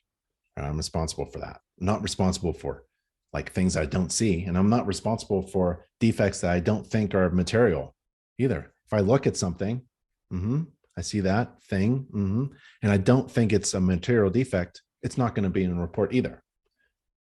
It has to be both. Both of those things have to happen. I have to see it during the inspection, obviously, right, Judge? I have to see it during the inspection. And after I see it, I have to consider it to be a material defect in order for that to be in the inspection report. Otherwise, it's not in the report, and I'm not responsible for it. So good question, John. To be clear, when you say you don't, when you say let it go, do you report, but it doesn't show it as a defect? Report at all? I'm sorry, Lavonda, I don't understand what you're saying. So ICC still has to certify, correct? ICC course is only for prep, right? The ICC examinations, if you pass them, if you pass the code inspector examination provided by ICC, you're certified. You're ICC certified as a code inspector. To pass that exam, they tell you what you need to read and prep on. And they recognize InterNACHI's courses because we're an ICC preferred education provider, and they have approved, I don't know, over 100 of our online courses. So if you want to take the code exam that I just referred to, I would take the course that InterNACHI provides to help you with that topic. What was that, a tree next to the foundation? Oh, I don't know. Root damage from the tree. Oh, I don't know, Joseph. Maybe there was. That's a good one.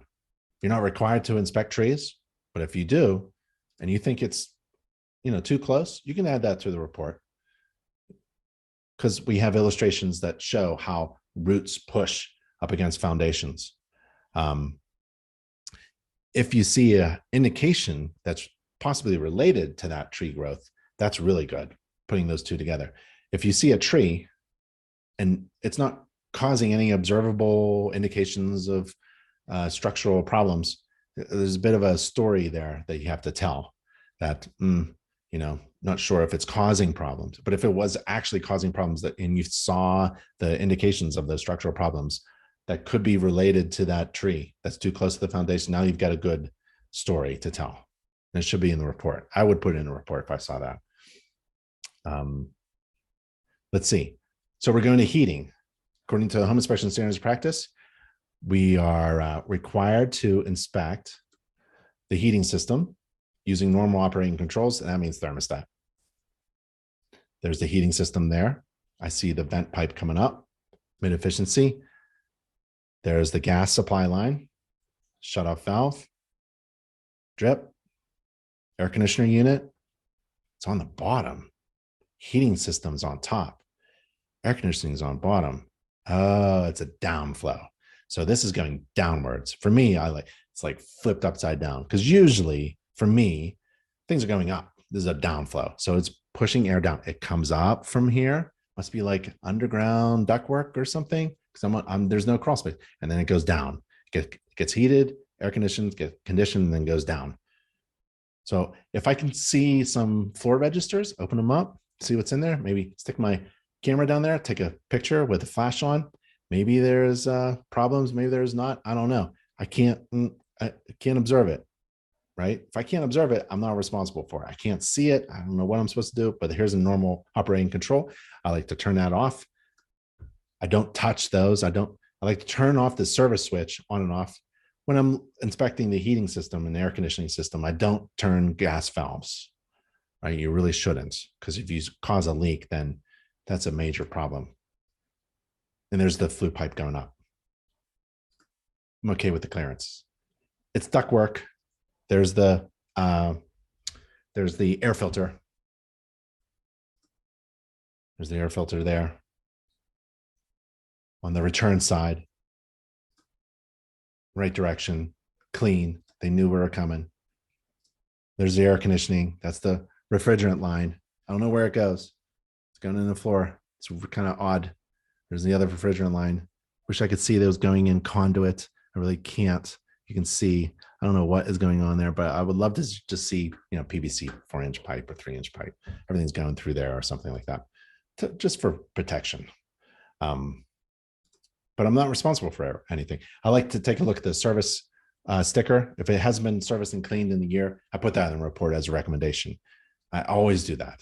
If it was serviced and cleaned recently, I'm good. If it was serviced and cleaned 3 years ago, 2 years ago, I put that in the inspection report. Now the HVAC recommendation is in my inspection report. If there's ever a problem with the furnace, like, hey, I recommended it to be serviced and cleaned before you move in. Did you do that? No. Did you do that? Yeah. And he found problems. That's great. He said you were supposed to see them. I said, nope. I'm not an HVAC technician. I'm a home inspector, right? I'm only required to see things that I don't use my hands, right? It's like a home inspection is like having both hands tied behind your back and looking around. HVAC technician, it's got all this equipment and measuring devices and voltage, and it's going to tear things apart, and she's going to take the jacket off and take a look at maybe probe something and look at a heat exchanger and take a delta T measurement, all this stuff. It's HVAC technicians. She's going to do something much more extensive than I can. I'm just a home inspector. Of course, they're going to find something wrong, right? So always recommend an HVAC technician a service and cleaning of the heating and or cooling system if it hasn't been serviced and cleaned within the past year. That's a great tip. If you don't know how to inspect a gas furnace, we have a checklist. And then you take that checklist and you customize it to how you perform an inspection of a gas furnace. Maybe dumb it down, because our checklist is like, I don't know, it's like 20 pages long. You don't have to do that. So simplify it a little bit, right? And then put in your software. so that while you're standing in front of the HVAC system, you know what to inspect according to your inspection process, and it's customized to fit you, what you do and how you do it. You write little notes, see what's first, second, third, have little sentences of good things. Oh, that turned on, that's great. Or sentences of defects. If you see a defect, you just click that sentence, take a picture, boom. And practice on your own heating system. Should get that down to about 15 minutes. According to home inspection standards practice, you're required to describe the location. You have to inspect it, but you also have to describe the location of the thermostat, energy source, and heating method. So there's the thermostat there, energy source. There's the natural gas on the outside. This now appears in my inspection report in the heating section, even though I already inspected it with the second system. And first system was roof, second system is exterior, and now it appears in my report now under heating. It's natural gas. There's the gas meter. That's the gas shut-off valve. I'm not worried about the surface rust. And there's the gas shut-off valve next to the appliance. Every appliance should have a shut-off valve. And the heating method is ductwork, right? So I got ductwork. And when you see an air filter, that's forced air. You have to report anything that didn't work or deemed inaccessible. No problems there. Cooling, according to the home inspection standards practice, I have to inspect the cooling system according to normal operating controls. There's the thermostat, describe the location of the thermostat and the cooling method. Well, there it is. There, it's a split system. I'd like to take a picture of the manufacturing label. There's the electrical disconnect. Condensate is dripping out. Refrigerant lines look good. It's on a base. It's stable. There's refrigerant lines there. Any cooling system that didn't operate, I got to put it in the report as a need of correction, or if it was inaccessible. Plumbing. Any questions on that? Yeah, maybe. Please forgive me. I was talking about the crack in the wall above the angle iron. Right. Above the front door. You only add it to report if you both see it and it's a material defect. Right. So I'll put like cosmetic defects in my report that I observe if I wanted to. If my client expects it, that's fine. Like a burn mark in the carpet, cosmetic, no big deal. I'll put in a report if my client wants me to. It only takes me a couple more seconds. Minor defects are like a dirty air filter. A minor defect is, for me, is these are defined in the glossary. You can use these terms or not, but a minor defect is something like a dirty air filter that can be attended to by the homeowner without knowledge or skills. And then a major defect is like a hole in the roof. We need or improper kickout flashing around the chimney. We need a contractor. And a material defect is, it's so bad it's going to hurt somebody. And we haven't come across that in this inspection yet. So the settlement crack above the front door in the brick veneer that's being held, hopefully, by the angle iron is not a major defect, in my opinion. It is not causing major structural movement. It is a hairline crack through the mortar joint and the brick itself. It may have settled almost immediately when the house was built. It's not causing other problems. There isn't water coming through. It's not separated much.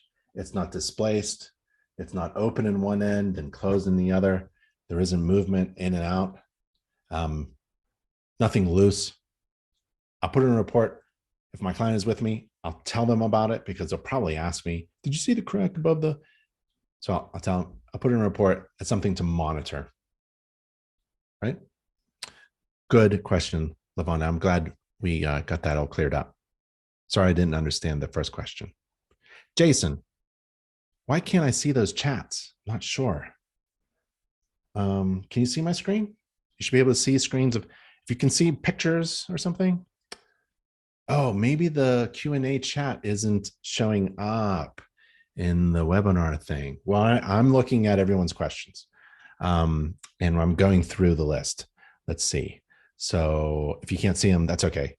Do you ever, you can go on your side though. Maybe it's not in the shared video screen of the webinar, but it should be on your side. You should be able to see everyone's questions. It's the Q&A feature, not the chat. Do you ever use an inspection scope to see around or behind objects? Yeah, I don't have it with me. I've got some tools behind me. Only if I needed to. Man, I pull out the scope. I got a 18-inch scope, with a little screen, and you can stick it in a hole, look around. I think I did that once or twice in 10 years. You can. I mean, it's just, I really need to. Like, I really need to do this. I don't have to. But if my client says you really need to, then I'll pull it out, right? Trying to manage my time, and I don't have to, see behind objects or get, I have to put a scope in the heat exchanger. I don't have to.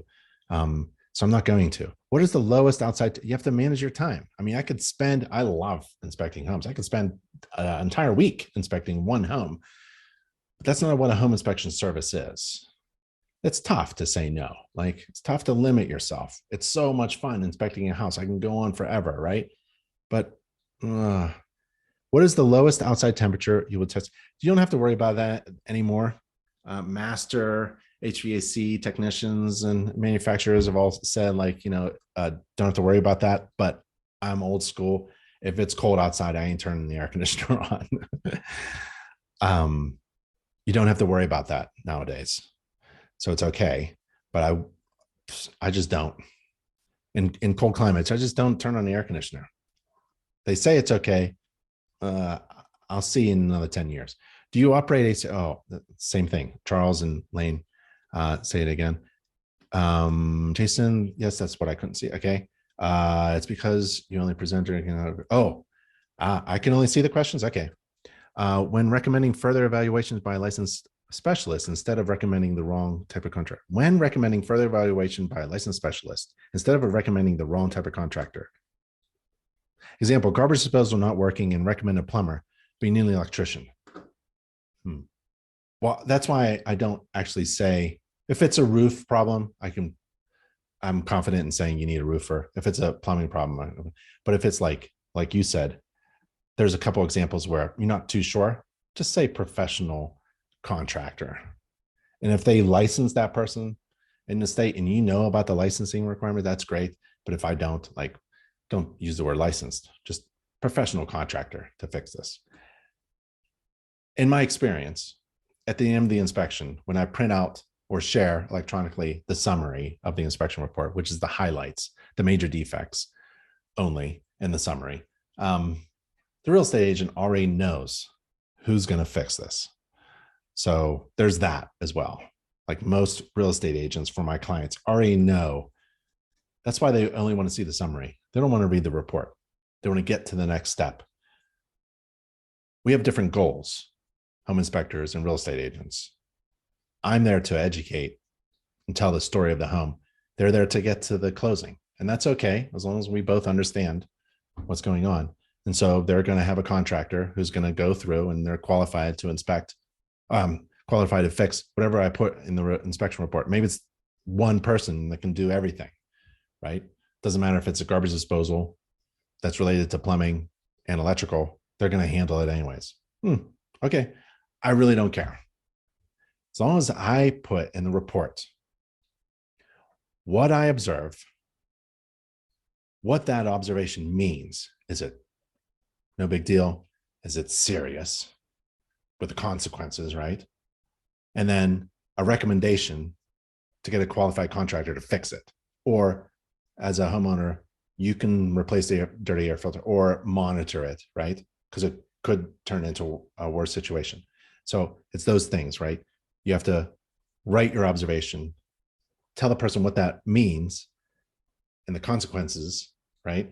Like, this could turn into mold or something, and then there's a water leak or something that could damage structural components, and then you need a qualified contractor to come in, right? Those three, that's how I think of writing inspection systems. Will a sewer scope course certification ever be available online through InterNACHI? Yeah, it's not through InterNACHI, it's through our training partner. So our training partner for sewer scopes is a master at sewer scopes. He's the first person to figure out how to put an entire course together with marketing and business practices and coaching. And that's Jim Crum. So go to our certification. I would take the course. If you can do a live course, we just had a live course at the Colorado House of Horrors. Jim runs around the entire country and does sewer scope classes, hands-on classes. If you can get to the House of Horrors in Florida, Pennsylvania, in Colorado, you can shove sewer scopes with different camera heads and all that stuff and lens and through pipes throughout the entire House of Horrors. It's so much fun, right? In a controlled environment. He also takes people out to houses and does sewer scopes. Great coach. And he just doesn't tell you how to inspect the pipes from inside with the sewer scope, but he tells you about how to make money on it. It's highly valuable. And he did it from the beginning because he took a course himself to learn, and it was so crappy, right, that he had to do it himself. So it took him a year of doing inspections and making mistakes in order to coach others. So he's a certified master inspector. I mean, he's well off and well-to-do. He's one of the, top performing inspection companies in the world. And he's now in a position to just share. He doesn't care. So he tells everybody all of his tips and secrets. So and he does an online course. So it's not through InterNACHI. It's so good. We have to give it to an expert to do it. There may be a fee, but you're going to get that back. Water shutoff valve, main shutoff supply valve. We already saw these things, but the water shutoff valve is right there. They left a little hole, and you got to reach in there. I can't see the bonding wire, and there's no jumping wire. Where's the water meter? I have no idea what's going on. So not all that great. Water heating equipment is next. There's a closet. It's louvered, great. A gas-fired hot water heater. You can see the gas valve and the drip and the TPR valve and the water catch pan. And then there's the manufacturing label, the size, and the water coming in through a shutoff valve and gas coming in. And there's the vent pipe and expansion tank that's leaking and it's not supported well. So that's in my inspection report. This is not the best way to install an expansion tank because if it's waterlogged, I forget how many pounds it's going to be on this fitting right here, which is like a foot long here. And it's just going to bend, and it's not going to stop leaking. It's not going to stop leaking, right? And this is already corroding, and there's no support on this tank. So there's a way to install an expansion tank, and it's usually supported. I don't even like them hanging, but without support. So that's just a preference. Water heating, TPR valves, there it is there, extended to the floor. It's not dripping. If it was dripping, that's a defect. It looked like it did in the past. So I'm kind of concerned. I stick my finger up inside, don't get cut. I'm trying to see, and I pull my finger outside. If it's any wet in there, defect. So you never want a dripping TPR valve.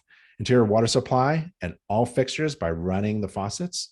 And then flushing all the toilets and all the sinks and tubs and showers for functional drainage, and a drain waste vent system, and any sump pumps. So drain waste vent, I can only see the stack from the top, and then everything else is finished. So there's nothing unfinished in this house. I can't see anything, any pipes. Describe if it's public or private. Public, obviously. Location, describe location of the shutoff valve. My clients usually see this with me. I'll write it in the inspection report with a picture and sometimes a video on how to get it. But that's not the easiest in an emergency. That's not the easiest place. And which way do you turn it? Turn it away from you. It's kind of a weird thing. And then there's the shutoff valve on the outside of the house. The location of the main fuel shutoff valve, that's at the meter. We already saw these things. There's no storage system. There's no oil tanks. The capacity of a water heating equipment, we took a picture of that. It's 50 gallons. That's good. A report in need of correction. Any problems with flushing the toilet and running the sinks and turning on the tub and looking at the shower. That's what I usually do when I'm in the bathroom. Deficiencies in the installation of hot and cold water, hot on the left, cold on the right. Active plumbing leaks, so we didn't see any. Toilets that were damaged or were loose, nothing like that. You need to figure out what you want to do with your inspection report. You can group the bathrooms together in your inspection report, or you can put them under the category of plumbing. It's really up to you. I like to separate them. So I have bathrooms in my inspection report. I don't actually inspect all the bathrooms together. It's really part of my interior, but I'll inspect them, and then I put them in a category called bathrooms. And so I'm actually going to do the bathrooms later, but in the standards of practice, this is where there's a bit of an overlap, but the requirements are clear, right? You have to inspect the fixtures by running water and flushing toilets and things like that. So I'm going to flush all the toilets. I'm actually going to do the inspection of the bathrooms later, but this is the pictures according to the standards of practice. There's GFCIs there too. And the vent doesn't work. There's the master bathroom toilets and sinks and shower. And I try to push on the tiles of the master bathroom. And there's a shower there. And the tub, I fill up the whirlpool tub and to turn it on. And there's some caulking that could be some sealant that's needed. And there's an access panel in the hallway on the outside of the bathroom. And there's some things about the electrical, the GFCI and within reach. And there's some code things. And it's on a good base. There it is there. I don't see any water leaks happening, but I'll turn it on for sure. And then there's the access panel for the master, and then the full bathroom in the hallway, flush the toilet, sink. I pound on the tile walls in the shower. If my hand goes through, that's fantastic. I'll take a picture of it. I'm not going to fix the tiles. They were damaged, and I found the damage by pushing on it. And the drain works, and normal things. And then there was a window that was fogged in the bathroom. So that's another one. And then I love pulling open the access panels to the shower because sometimes I find a leak that no one else sees. And then I do electrical, right? So the bathrooms actually come later in the inspection process, but according to the standards of practice, it's kind of like in the plumbing section, right? So now electrical. So what I do, remember before I go to electrical, 336, here's my inspection process, right? This is how I manage my time. This is how I make $1,000 in just a couple hours. So right now I'm at 9. It started at 8, right? The client shows up at 8. I get there early. I do the roof, and then I do the exterior, and then I do the heavy lifting, the HVAC, plumbing, drain waste vent, hot water tank. We did those. 9:15 to 10 a.m. I'm doing electrical and foundation. That's next. And then when I get to the attic, I'm at about 10 o'clock when I hit the attic. So let's go back and let's see what's going on at the electrical. So we're at the electrical, right? I'm required to inspect all these things in electrical. It seems overwhelming, but it's not really.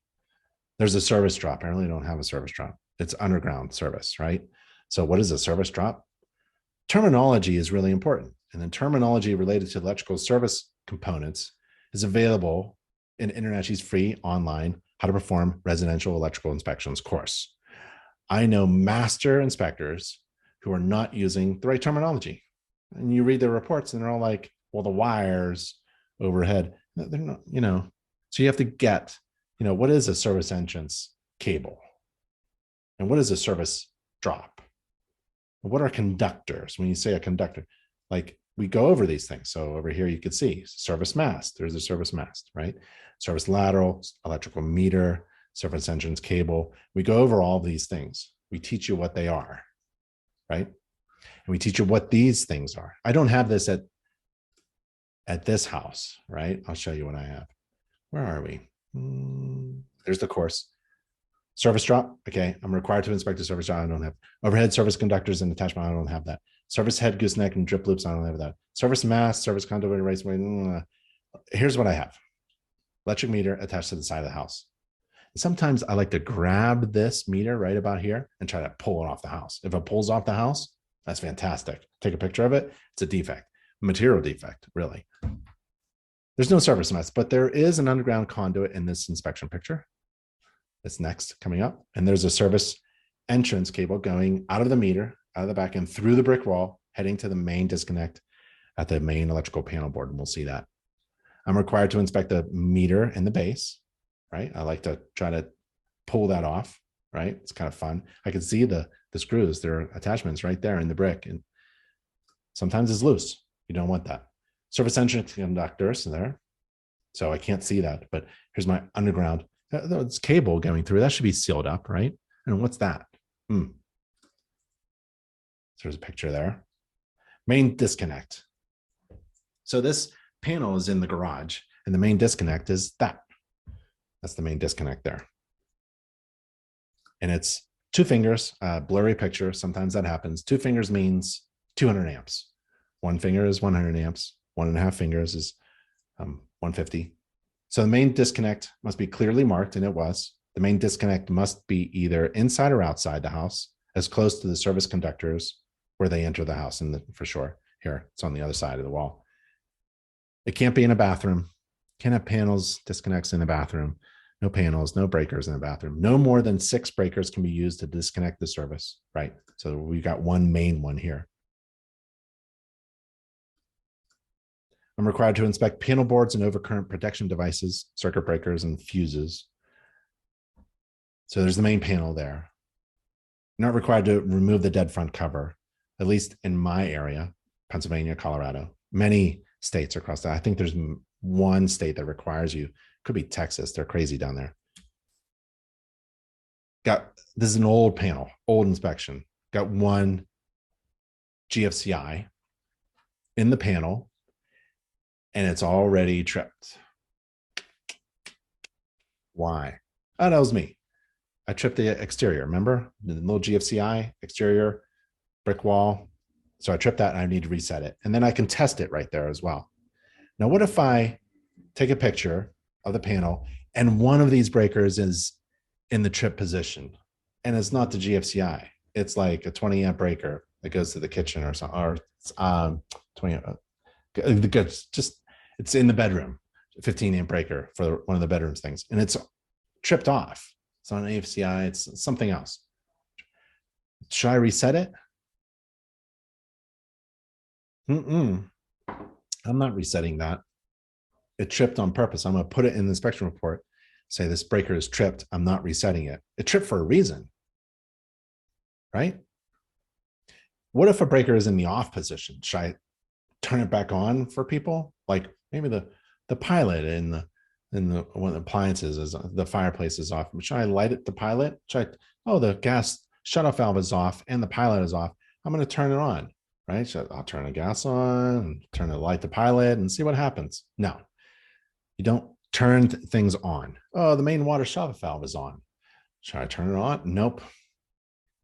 You're supposed to prep the owner of the property and make sure certain things are on. All electricity is on. All the water is on. The heating is on.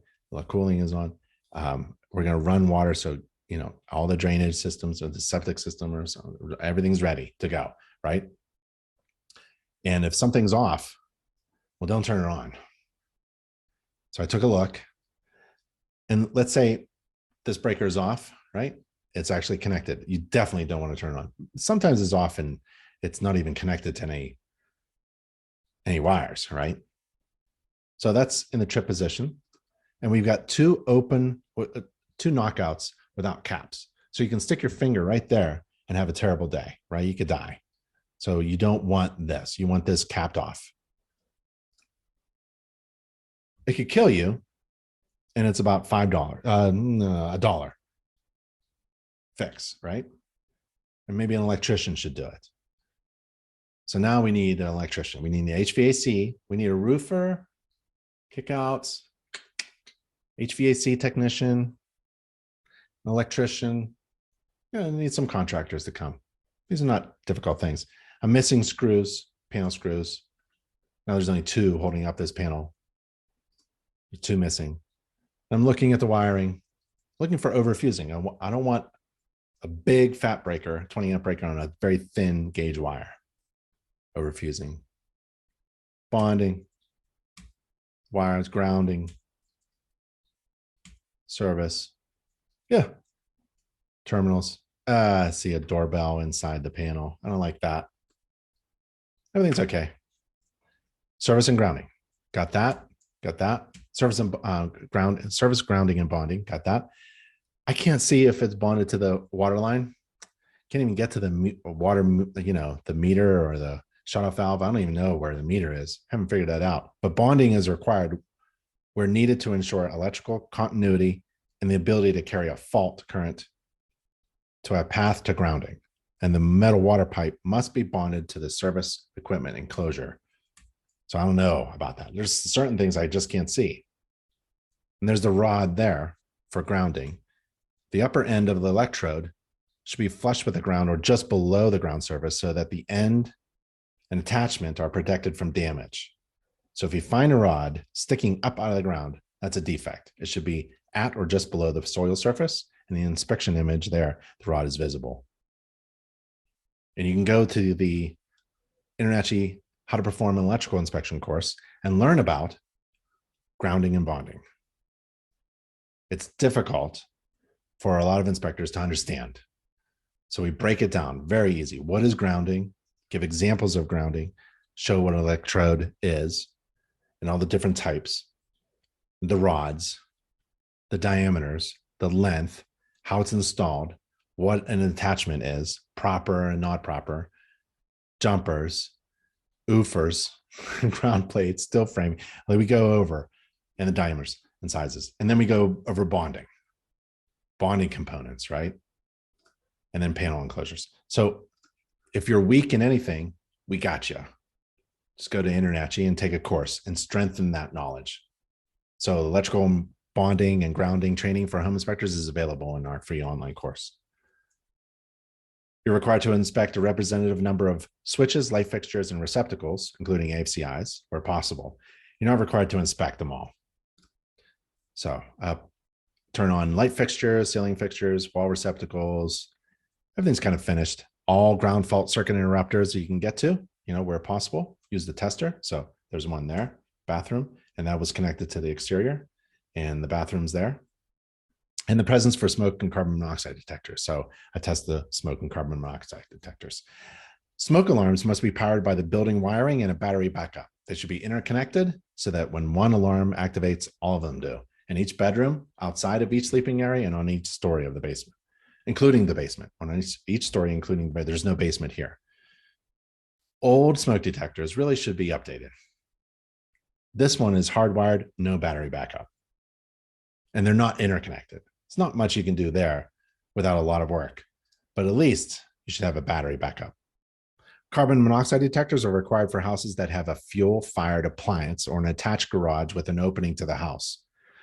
Outside of each bedroom, inside of each bedroom with a fuel-burning appliance, and interconnected. So we got a fireplace here. We saw the chimney on the top, right? Brand new chimney cap. The inspector shall describe the main service disconnects amperage rating if labeled. We got 200 amps. There's the 2 fingers, and the type of wiring observed.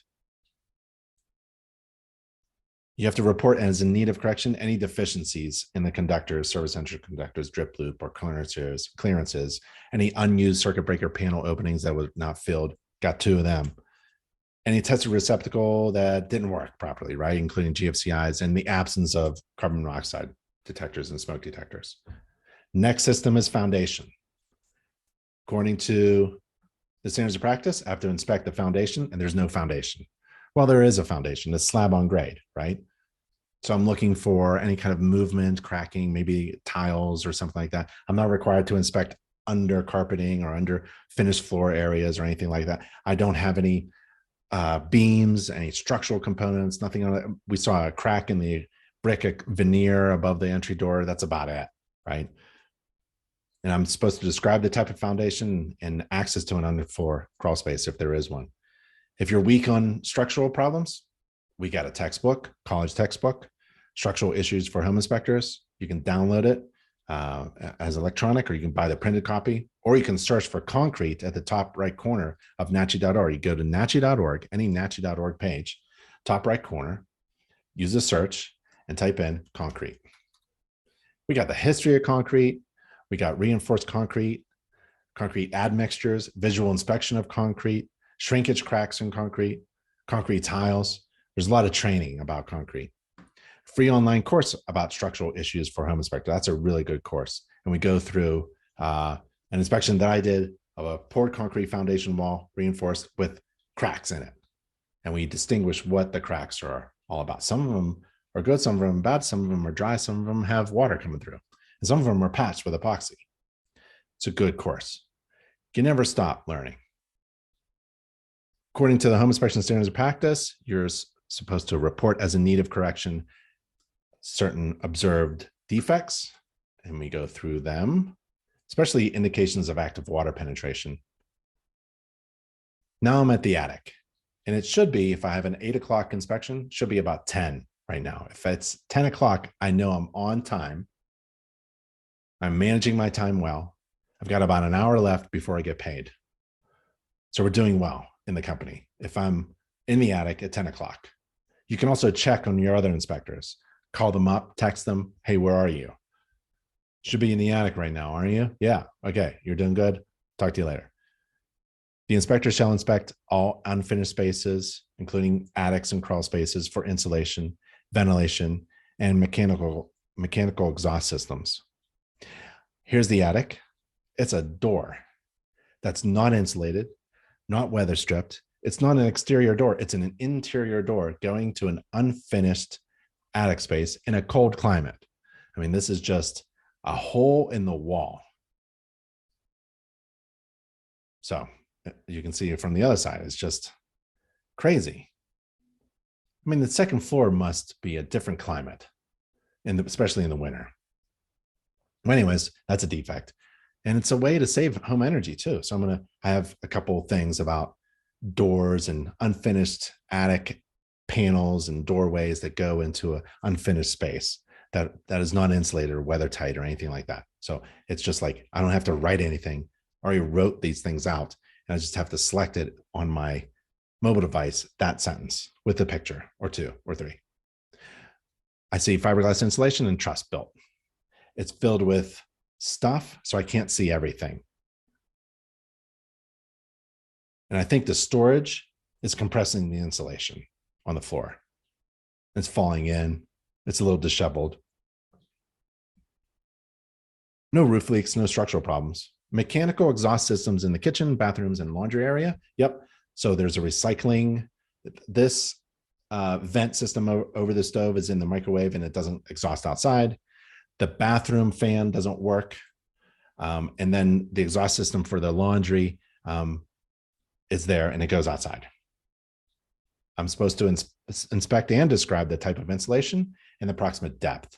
So that's very easy to do, and report as in need of correction anything that's absent with the insulation. Now I'm doing the interior, and I'm finishing up. So I do roof, exterior, and then the big systems, HVAC, plumbing, drain waste vents, hot water source. I do the electrical, and then the structure. That was very easy. I get up into the attic about 10 o'clock, and now I'm down from the attic. If it's hot, I'm sweating. I'm ready to go anyways. So I only have a little bit of time left. Half hour, I should be done with the interior. And the interior is representative number of windows and doors and wall receptacles and switches and lights in bedrooms and things like that. Interior. And it also includes the bathrooms. Now, the bathrooms in my inspection report are in a different section. So, but in the standards of practice, they appear earlier in the plumbing. That's okay. I can do it. I do all the bathrooms. I get down to the interior of the first floor, the fireplace. That's another section of my inspection report. And then the garage. And then I end up in the kitchen to finish everything up and get paid. That's where I'm heading. And I'm feeling pretty good because I know what this house is all about. And I'm writing my inspection report after every system. I'm done, completely done with writing the report, inspecting, writing the report, and adding the photos. And now I'm on the interior, and I'm heading to the finish line, right? Probably working up an appetite, and I'm looking forward to lunch, right? I'm going to eat it while driving to the next inspection because I want to be there early, just like the first inspection. Representative number of wall receptacles. The interior is finished. There's nothing, I can't see any structural anything. So I'm just going through the interior. There's a lot of stuff that is in my way. I'm not moving furniture. There could be a major defect behind this big cabinet. There could be a hole in the wall. But again, we talked about what I'm required to do. If I do not see a hole in the wall, I'm not responsible for it. So I like taking pictures of inspection restrictions. I'm looking at everything. Now I get to the skylights. Remember the skylights? Some of them were sealed with some sealant. Railings. Now this house is older. It was built to code, but this railing isn't safe for a kid. And if my client has a crawling kid, right, 1, 2 years old, 3 years old, they're going to get their head stuck in there. They may even fall through. It is a safety hazard. The real estate agent will say something, usually, this house was built 20 years ago. What are you talking about modern code for?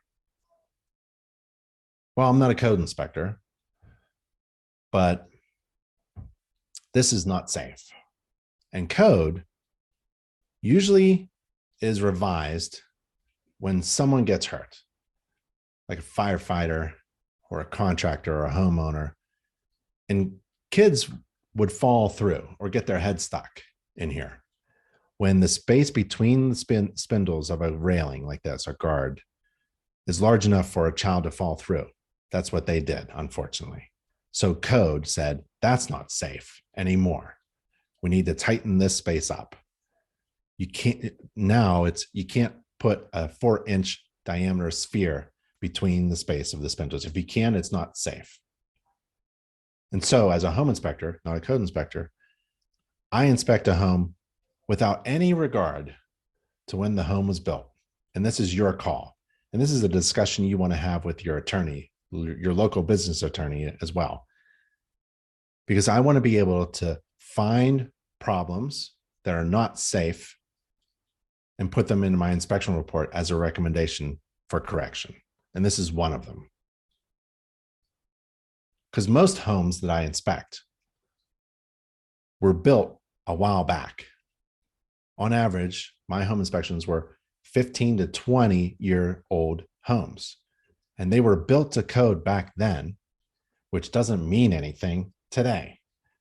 Because this was built to code back then, but today, it's a safety hazard. Because we have learned better. People have gotten hurt. And the standards have changed for good reason. And so I, as a home inspector, call this out as a defect. I can probably tell you when the code for a particular system or component was okay, but it doesn't matter. I'm not a code inspector. I'm a home inspector. And I'm citing on the safety of my client. So go for it, I would say. If you see a defect, it's a defect. A defect is a defect. A safety hazard is a safety hazard. It doesn't matter when that system or component became a safety hazard or not, because the code changed. It doesn't matter. If it's currently a safety hazard, call it out. But remember, you're not a code inspector either. It's a little challenging when it comes to those type of issues. But usually, a home inspection is a lot of fun because you're not a code inspector. You ever see a code book? It's that thick. It's 3 inches thick. The code inspectors, oh, that's tough to be a code inspector. But a home inspector is fairly easy. It's actually fairly reasonable, fairly straightforward in learning how to perform a home inspection. What's difficult is the marketing and business aspects. And InterNACHI provides all the resources you need to be a successful home inspector, which is really a successful business owner who just happens to do home inspections. We provide those resources like the Home Inspection Business Course, Chapter 11 on how to figure out a profitable inspection fee, and the resources like a free online inspection agreement system and legal documents like a legal Zoom for home inspectors. We have all of these things for you to be successful business owner. I got some cracks in the tile, beautiful tile, in the tile floor. There's a lot of cracks. Older home, no big deal. So what I do is I knock on the tile. And if I hear one tile is loose, then I might call that out. This tile's loose. If it's loose if I can get my fingernails in there in that crack and pull the tile out, I will. But I'm just looking to see, using my fingers to see if it's loose. And if it's loose, I'll call it out. If it's not loose, I'm going to mention that there are hairline cracks in the tile in various places. That's about it. I'm pulling on this nose of the wooden stair because it seemed a little loose. So I don't want it to be loose because the nose of a stair is actually critical. People have tripped and fallen, right? And there you go. It's like code, right? What is a nose on a stair? It's part of it's actually identified in the code about stairs because it's such a critical thing. Stairs have been like this thing that has changed and now it's pretty stable. The code and the standards for steps, risers, treads, railings, handrails, guards, lighting, they're pretty standardized now. But some old homes, some historic homes don't follow those codes anymore. And people used to tumble down. My grandmother's on my wife's side, her stairs were almost vertical, right?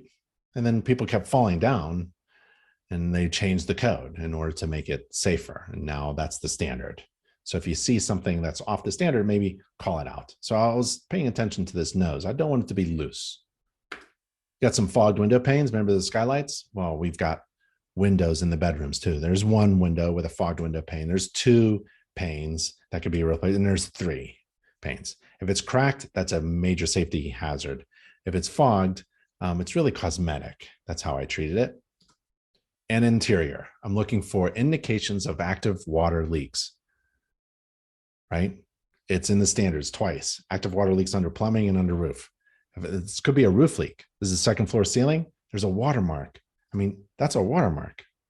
Now, is it active or not? Well, I have a moisture meter. Oh, I'll show it to you. Well, the one thing I could do is use infrared. So this is a FLIR infrared camera. You can get an inspector outlet. This is like a $500 thing that will provide overwhelming value to your clients. It'll make you a better inspector too, because with infrared, you can see things that other inspectors can't. And you put those infrared images on your website, right? NACHI.org/website in order to distinguish yourself from all the rest. And it helps you become a better home inspector. And I'll take a look at that watermark with my infrared camera, see if it shows any anomalies. There's another type of infrared camera. I like FLIR. There are other infrared cameras. And then I've got this moisture meter. I don't measure anything. I don't use the other type of moisture meters, like the other ones. I like this one. You see that? So it has these probes, and I'll stick it up there. And if it goes off, well, then it's wet. If it doesn't go off and my infrared doesn't show any anomalies, it might still be active roof leak. All I see is indications of an active roof leak. They could have painted it over. They didn't. They fixed the roof. Is this still a problem? I don't know. I'm going to tell my client, look, I have indications of an active roof leak. It could be dry. It could be from 10 years ago. I don't know. No one knows. Let's ask the seller. Maybe it's already in the seller's disclosure. Maybe not. It's about all I can do. But I'm not going to say, all good here. This is an indication of a roof leak that was in the past. It's active and dry. It happened a long time ago, and they just didn't paint over it. I don't know. So I'm going to side on my client, and I'm going to be conservative. I'm going to say, client, you have to ask for more information because here's what we see. I'll take a picture of it. I'll try to measure it. But if it's not, see that? Look, there's rings around that thing. Maybe that's what caused the roof to be replaced or the chimney flashing. I don't know. But whenever I see this, I kind of treat it as an active roof leak until someone can tell my client otherwise. That's just a tip.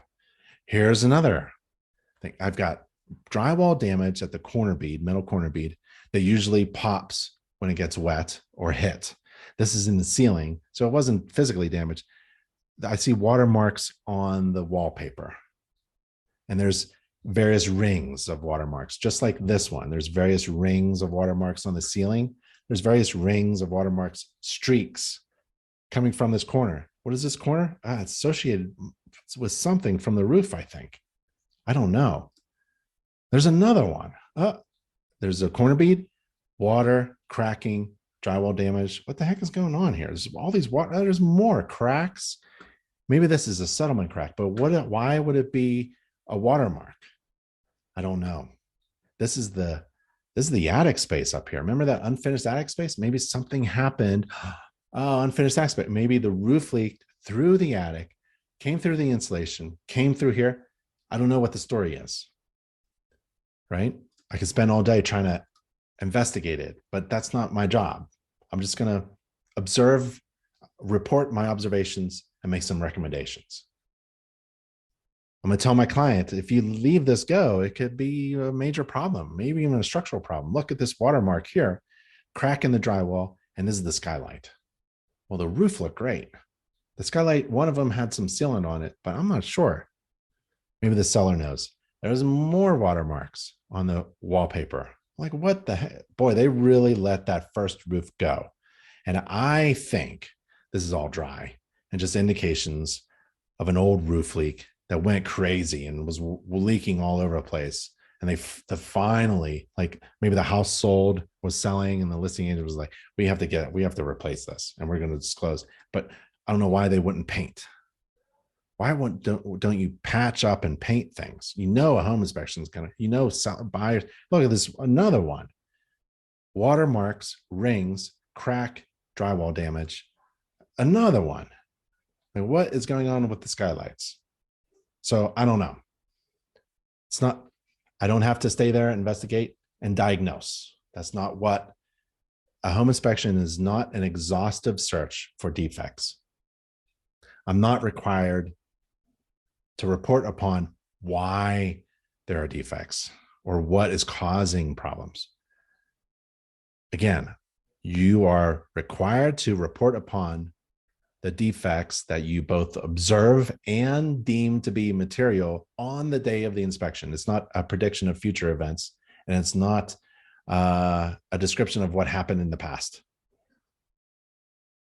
Got a railing, same thing, space between the spindles, too far apart. It was built to code. I don't care. Like, it's just not safe anymore. It's like bedrooms without AFCIs, right? That's the modern standard. It's like garage without any GFCI protection. It's like kitchen counters, right? The code has changed. Like, it used to be, remember, the 6 feet from the sink should have GFCI protection. Well, now it's just like everything, and every counter, doesn't even matter if it's across the room without any sink. Kitchen counter, all kitchen counters should be GFCI protected. Kitchen counter receptacles at the kitchen counter should be GFCI protected, right? Okay.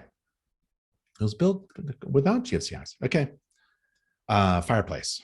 So there's a fireplace here, wood burning fireplace. We saw the chimney. It's all new. We have to inspect certain things.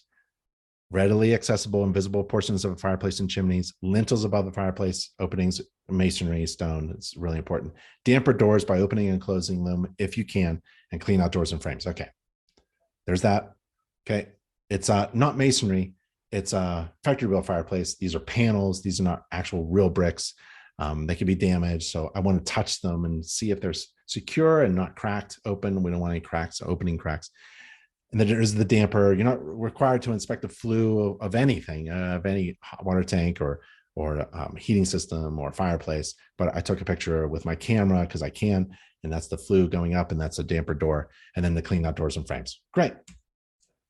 Inspectors shall describe the type of fireplace and report evidence of, there's a fireplace, wood burning fireplace, factory built. Evidence of joint separation, damage, deterioration, hearth extension chambers, damper doors that didn't open, lack of smoke detectors, lack of carbon monoxide detectors, cleanouts not made of metal. So we're not done yet. I'm inspecting in here. So warm air is supposed to wrap around this factory built fireplace, and warm air is supposed to come out the top. So I take a look in there and I see what? Rust. It's not just rust or surface rust. It's major rust. You can see there's structural damage to the metal material itself. Look at that. Like, I can't get my, the most frustrating thing is when you take really good pictures, but they're blurry because it just won't focus. I'm trying to go through a screen remember the screen here? I'm trying to get my camera lens to poke through the screen so we can take pictures of this. I can't get it focused, but this is major problem. And I don't understand why, because that's new. That's new. The top is new. This is fantastic, but not that. This is a material defect, right? We have a serious problem. We have an indication of a active roof leak or prior roof leak that has resulted major structural damage to the fireplace itself. This is a fuel burning fireplace, solid wood burning fireplace. And there's smoke issues. There's health and safety issues, indoor air quality issues. There's carbon monoxide issues. This is a major problem, right? It was fixed. The water problem was fixed, right? The chimney top was replaced. Okay. The flashing was okay. But this wasn't fixed. This is still existing. It's like the space between the spindles of the guardrail, right? It's still a safety hazard. Doesn't matter when it was built, right? And this is still a safety hazard. It's a material defect. It may have been 10 years ago, or maybe the roof was replaced and the chimney was fixed last year or just recently, but no one fixed this, right? And if it's, here's the thing, if it's rusted and corroded terribly down here, guess what it is all the way up the flue? It's probably just as bad. Oh, so when I tell my clients bad news, I tend to have a smile on my face, and it's sometimes for the wrong reasons, because this is exciting to me. If you're into home inspections and you see this is fantastic. What a great story. This is going to be in the next chapter meeting, right? It's fantastic. Everything looked great on the outside, on the roof, coming down, nothing wrong. And then I look through the screen with my flashlight, and then I'm imagining all the rust going all the way up the chimney. This is so much fun. This is why I get a smile on my face and I go to my client. Here's what I want to show you. And I tell the story of this, right? And we need some help. We need someone to remove this and test. Maybe a chimney sweep, maybe somebody else. I don't know. I think a chimney sweep, certified chimney sweep, can do it. So that's what the standards of practice helps you with. It makes you inspect things that can help you find defects. It's not a guarantee. There's no guarantee you'll find defects. You may not even see them. That's okay. If you don't see defects, it's not gonna be in the report. But if you do see it, follow an inspection process and you look a little bit closer, you can really help out your clients, right? Garage is next. Remember, this is the interior. Attic, interior, fireplace, garage, kitchen. Heading to the kitchen next. I kind of slowed down because this is a really cool defect at the fireplace, right? That was pretty cool. So heading to the garage. Is it manually operated or automatically operated? It's automatic. I got a button. It goes up and down, and it's plugged in. It's secure. And I trip the laser eyes. There's actually 10 steps to performing an inspection of a garage door opener. And we have a course on that and a checklist that you can upload into your inspection software and customize it to your inspection process, right? So the walls are good. The floor is good. And then I turn to my left and I see, the structure is made out of concrete block. There's concrete block all the way up to the roof line. And there's a step crack in the garage. Test the GFCI and it works. I have to reset it. Remember, it's in the panel. And then frost-free hose bib. There's no frost-free hose bib. It gets kind of cold in the garage. Should be a frost-free hose bib. And then like that is now growing. Like it goes from the top and it's stepped, the major crack of the garage. This is the structure, concrete block, and it's step crack. And it's cracking through everything. It's cracking through the block itself in different areas. Right here, there's a crack, a hairline crack. It doesn't show up in the picture. There's a hairline crack here. There's a mortar crack here. There's a crack going this way, and there's a crack down. So it's going vertical and stepping and going through the mortar joints and the concrete block. And it's starting to separate. You can put a coin in that. crack. Take a close-up picture. Yeah. And I put a pen next to it just for scale, so I can stick my pen in there. It's a major crack. It goes up and it's wider at the top than it is at the bottom. Look how large this crack is. It's moving too. When did it crack? When did it move? I have no idea. Is there water coming through it? No. Is it separated? Yeah. It's starting to move. Is it different? Like, is it going wider at the top than it? Yeah. Is it indicating where the settlement is? Yeah, it usually follows the crack. It's pointing, the crack here is pointing to the where the settlement is. Do you have other indications of settlement? Oh, now I've got the settlement at the front door. That's really the brick. I'm not sure if it's related. Probably not. But now I have two areas, right? I can have somebody come over and just take a look at the structural cracks. And maybe this neighborhood moves a little bit. Maybe the entire neighborhood just moves a little bit with it, and everyone's okay with it. And there's been structural engineers that have come around to the other neighbors and they've taken a look and everything's thumbs up. They've already written a report for the neighborhood. Maybe there's an HOA. I don't know. It's not my job.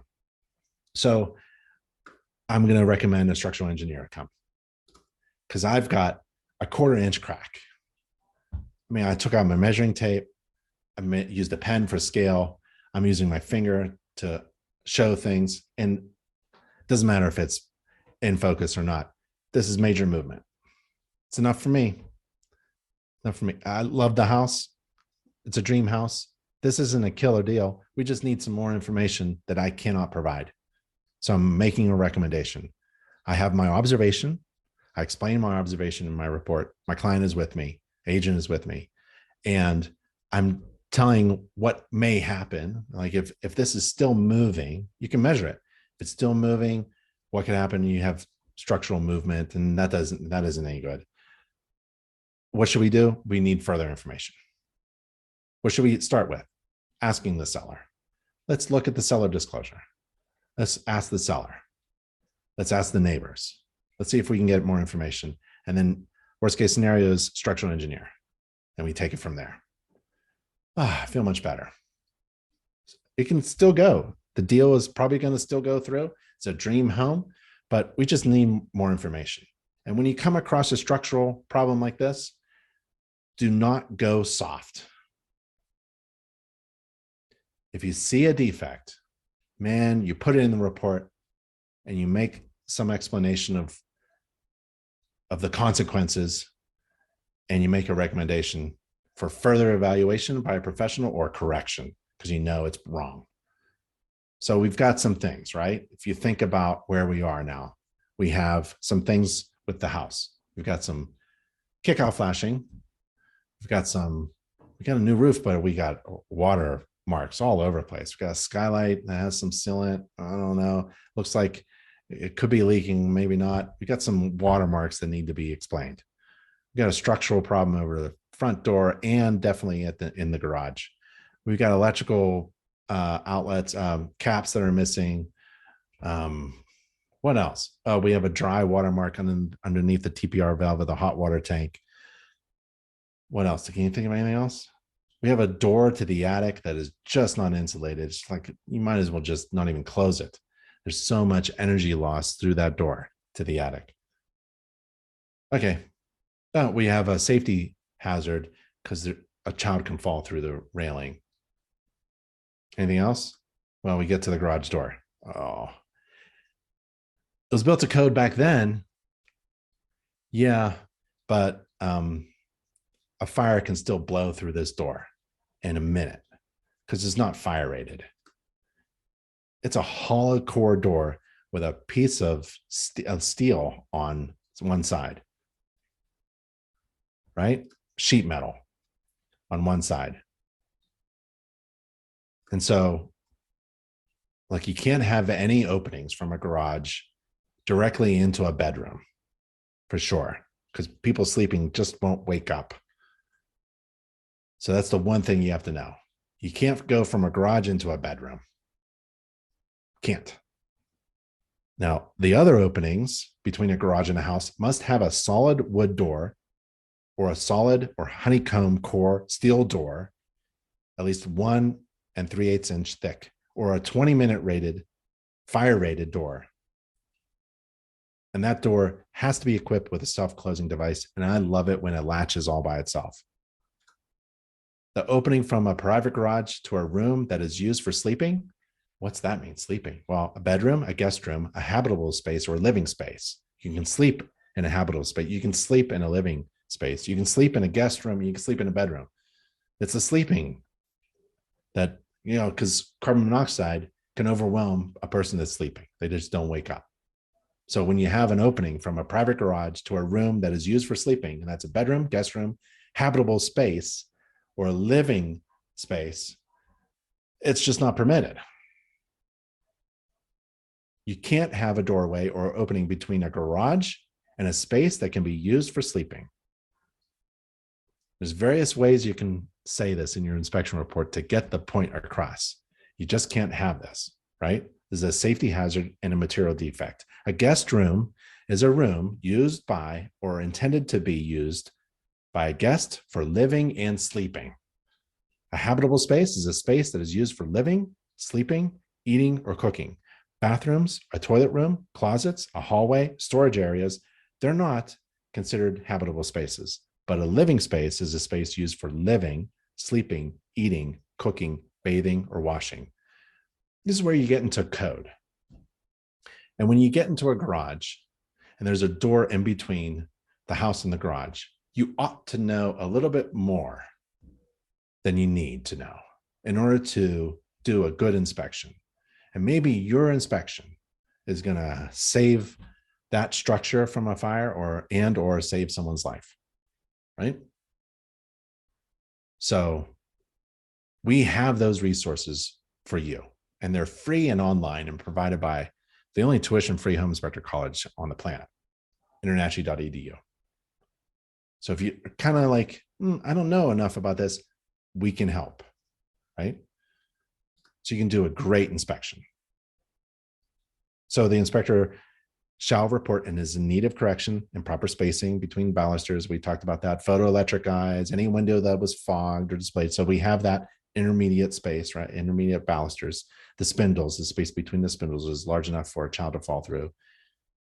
It should not allow a 4-inch sphere to pass through. Photoelectric eyes that didn't operate properly, everything's good there. Any window that was obviously fogged or displayed evidence of broken seals, we got 3 of those, and 2 skylights. Laundry, forgot the laundry. That's part of the interior. This is a 5-minute inspection at most. Clothes washer, dryer, water catch pan underneath both. I like that. It's made out of metal. Great. There's the water supply hoses, braided, metal, mesh, pressure tested, fantastic. GFCI protection is needed. And there's the catch pan. That's fantastic. I'm in the kitchen. You may want to include the kitchen in the interior section of your report or as a separate section. I do separate. There's the kitchen. Fantastic. Run water, garbage disposal, no leaks. GFCI is not working. I don't care when the house was built. There, we need GFCI protection at the kitchen counter receptacles. I turn on the dishwasher. It didn't leak. I turn on the stove, touch the top burners. They all work. Oven, that's me touching the oven elements. Don't do that unless you know what you're doing. And then I test the microwave to make sure it works. And then I do a report summary and review. And that's coming next. Question. Todd, will comment on the doorbell? Yeah. So we learned our lesson. We had a doorbell that didn't work when our clients moved in. They called us and we're like, you know what we're going to do? We're going to force every inspector to ring the doorbell as they go through the front door, right? So that's what we do now. We ring the doorbell. It's actually not part of the home inspection according to the standards of practice, but we do it. If there was a screw in the dead front panel that was not correct, would you not open the, I open the panel. It's very dangerous. It's not required. It's kind of like the roof. One of the most dangerous things I ever did with an electrical panel, I removed the dead front cover and I removed it. I knew something was wrong. There's just scorching all over the place. And I turned the panel cover around and this side of the panel was scorched. It was like burnt, right? So something touched the panel And I don't know. So I left the panel off. Because you could see something was there was a connection at the main lugs that was not right. I didn't know what was going on, and maybe it caused a spark, maybe it didn't. I don't know. I can't cause a fire.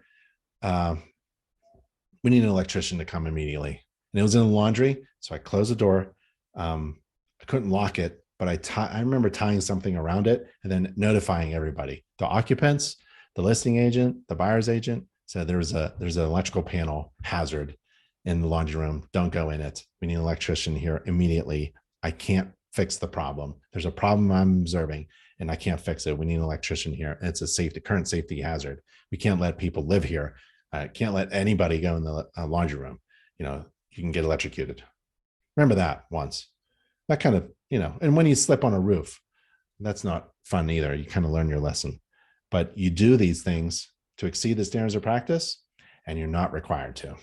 Not required to remove the dead front cover, not required to get up on any roof, according to the InterNACHI home inspection standards of practice. Now, you may be in a regulated state or province or country that requires you to do some things, and you have to follow local regulations, because local regulations overrule national ones. Okay, so you have to follow whatever your state or province or township requires. Thanks, Jason. Yolanda, if the garage is converted into a bedroom, does the fire rated doors requirement still apply? And in line with that, does InterNACHI have videos about inspecting converted garages? Converted garages, I can't remember if I've ever inspected a converted garage. My neighbor's done it. Chris is converting his garage right now. Good question. I'd have to think about that. Let me think about that. Or unless somebody wants to answer that right now. Yeah, Keith says he's in Texas. His standards of practice is more intensive than InterNACHI's. Absolutely. Because InterNACHI's is this broad one that wraps around the entire globe, right? So ours can be easily overruled by a local. You should follow your state guidelines. Like Florida has their own standards of practice. North Carolina has their own standards of practice. Ohio has their own standards of practice.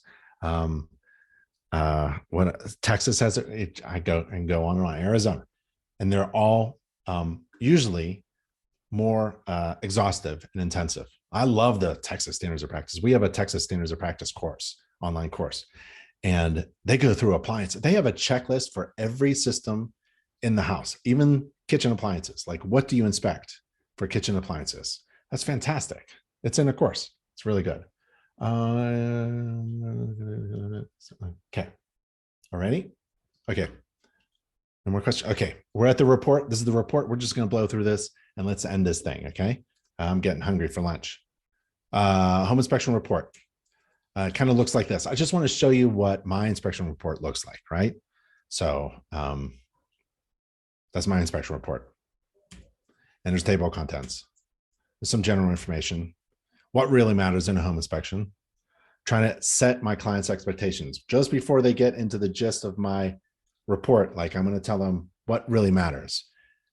And the 4 things that really matters in a home inspection are this: major defects. An example would be a significant structural failure. We have that. Things that may lead to major defects. A small water leak coming from a piece of flashing. We have that in this inspection. Things that may hinder your ability to finance, legally occupy, or insure the home, like structural damage caused by termite infestation. We don't have that. And safety hazards, such as the lack of GFCI protection. We have that. We have that in the kitchen. We got the railing, smoke detectors.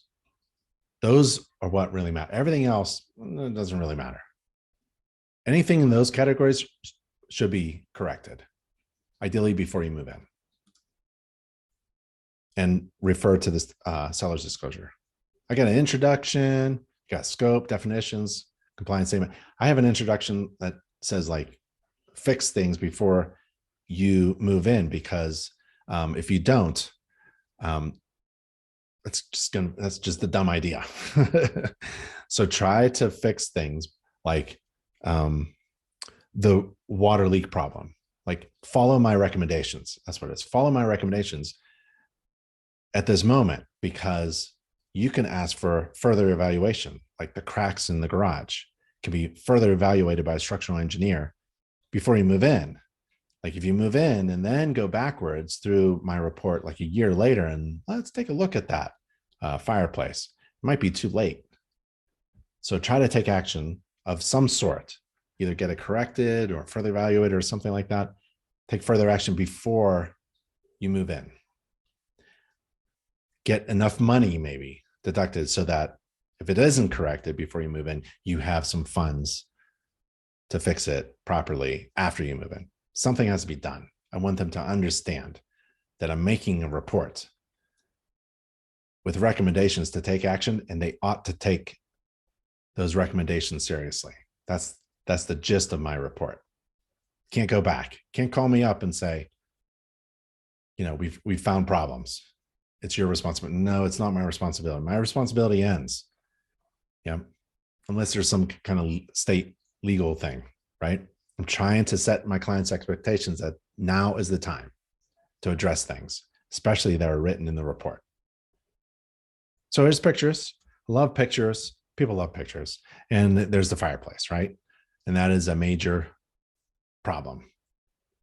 Correction and further evaluation is recommended. There's pictures of me stepping on my roof. Remember, we talked about branding, which is that unique selling point, which is that thing that distinguishes you from all the rest, which helps answer the question, why should I hire you than some other inspector who does the same thing?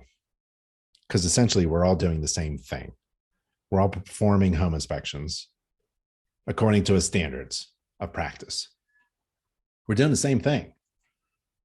Now, if we're all doing the same thing, what makes me different from all the rest? If I have a state license, like in Texas, a state home inspector license is meaningless. Doesn't mean a thing. It means that you hold the same piece of paper as everybody else.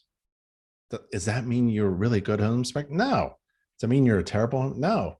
Does that mean you can find? It doesn't mean anything. It means you're at the same absolute minimum level that is legally required to conduct a home inspection. That is a low bar. If you hold a license, good luck. There's no guarantee that you're going to be there next year. If you have a certification, that doesn't mean a thing. That doesn't mean a thing. It doesn't mean you're going to be a successful business owner. A third of all businesses go out of business in the first 2 years. It's because a lot of home inspectors think if they're really good at doing home inspections, that's all they need. You have to be good at everything, especially marketing and business. You have to stay in business with good strategies, processes, systematized processes. You have to be great at marketing. You have to tell people how great your inspection business is. You have to tell people, communicate what solutions you solve, what solutions you provide to what problems. What problems do you solve with what solutions? You have to tell people the incredible value of your business and your inspection services. You have to overwhelm your clients with incredible value. That's all about marketing. Without marketing or business, forget it. Doesn't mean if you hold a license, great, good. You've met the absolute legal minimum requirement to perform an inspection. Doesn't mean you're going to make a great living. So InterNACHI, that's our role. We help home inspectors go from good to great. We help home inspectors be incredibly successful. We help home inspectors by providing all the resources that you need. We try to put everything online and everything included with your membership fee. Some things that's not possible, like, hiring a professional website designer, nachi.org/website, buying business cards that are printed in your hand, a home maintenance book that's in your hand, buying an infrared camera or a moisture meter that we talked about recently, or a high lumens flashlight. Those things cost, it's. So this is my inspection report. And if you were reading my report and you were my friendly competitor, we could talk about this picture here. My feet on the roof, my hand on the shingles, my hand on the vent pipe. This is a great inspection report. I love my inspection reports. Lots of pictures, very concise. And the things that are wrong, they're red, all caps, bolded, and italicized. Everything else is black and blue. Anything that's wrong is red. I want to make sure that no judge is going to say, why did you choose blue for things that are major defects? Well, no, not me. Major defects are clearly highlighted in red. And you can frankly, you can skip over all the stuff that's in black and blue. Just look for the red stuff, right? So lots of, when I inspect, I think of the system, and then I move in closer and I look at the components. And when you read my inspection report, it's by system, and then I break it down into components, right? So if I go backwards here, here's plumbing, water supply, water heater. Now this is a system, right? And I break down the water heater into components: the size, the age, water shutoff valve, connections, gas shutoff valve, relief valve, discharge pipe, water leak catch pan. So it's the system of the hot water source, and then I break it down into components. That's how I inspect it too. And actually, the layout of my inspection report is the same way as my inspection process. So after hot water, I inspect the electrical. And after hot water in my inspection report, the electrical comes up in my inspection report. It's kind of like the same way as the standards of practice as well. So there's a flow. It's called continuity of experience. Like when you do an inspection with me, I'll inspect the roof first. And then you'll remember, oh, you inspected the roof first. And then my inspection report, the first thing that pops up is a roof, right? And then the home maintenance book that I give you, the first thing that pops up is roof. So everything has a flow to it. It isn't all discombobulated and disconnected. It's a really good experience. You want your clients to have a great experience. I like all these pictures in this inspection page 30. There's the garage, got some problems in there. There's the laundry. There's the attic space and the framing. There's the bathrooms. I grouped the bathrooms together. There's the kitchen. I grouped the kitchen together. There's the interior. And there's the property. My client wasn't with me. That's why I did the videos of the roof. And I actually tell my client, we prefer to have our clients with us during the entire inspection for these reasons. Because if it turns out to be a problem, it may be too late, basically. And there's the standards of practice abbreviated. And there's some illustrations you can get from InterNACHI's inspection gallery to improve and boost your inspection report to make it look nice. There's remember the jetted tub and some window problems. I took an infrared camera, shot that. There's some illustrations of a air conditioning system and the dripping hot water tank, TPR valve, the illustration there. There's a conclusion.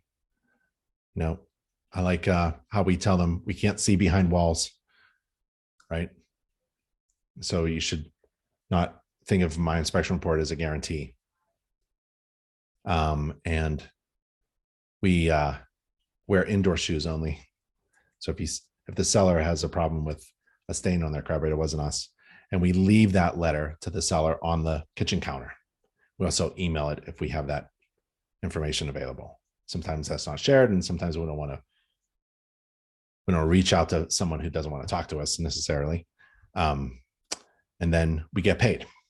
So the summary I can do immediately after my inspection because I use a mobile report software, and I can click and get the summary.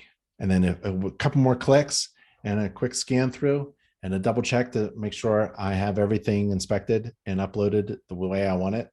And I can do the full report. And it's electronic. I simply send my client a link, and they go to the cloud and they look at the report. All right. Let's end it. It's been Almost 3 hours. That's a lot of fun. That's great. Has it been 3 hours? Yeah. Yep. 1, 2, 3. Yep. So I want to thank you. Please take a look at these URLs. nachi.org/contact is where we all are at InterNACHI. You can contact any one of us if you need any help with anything. nachi.org/webinar is where you can register for the next webinar and where all the video recordings of all the webinars are located. There's a URL there. Don't wait for me to send you a link. Just go there. And nachi.org/podcast. Download a podcast and listen to us. We have a couple hundred podcast episodes, and you can learn more while you're driving around. So I want to thank you for that. And thank you for the webinar. Thank you for attending, your attentiveness, your chats, your questions. It's been really fun, a lot of fun, like hanging out with you all. Again, my name is Ben Gromiko. I'm from InterNACHI. Stay safe and healthy, everyone. Bye.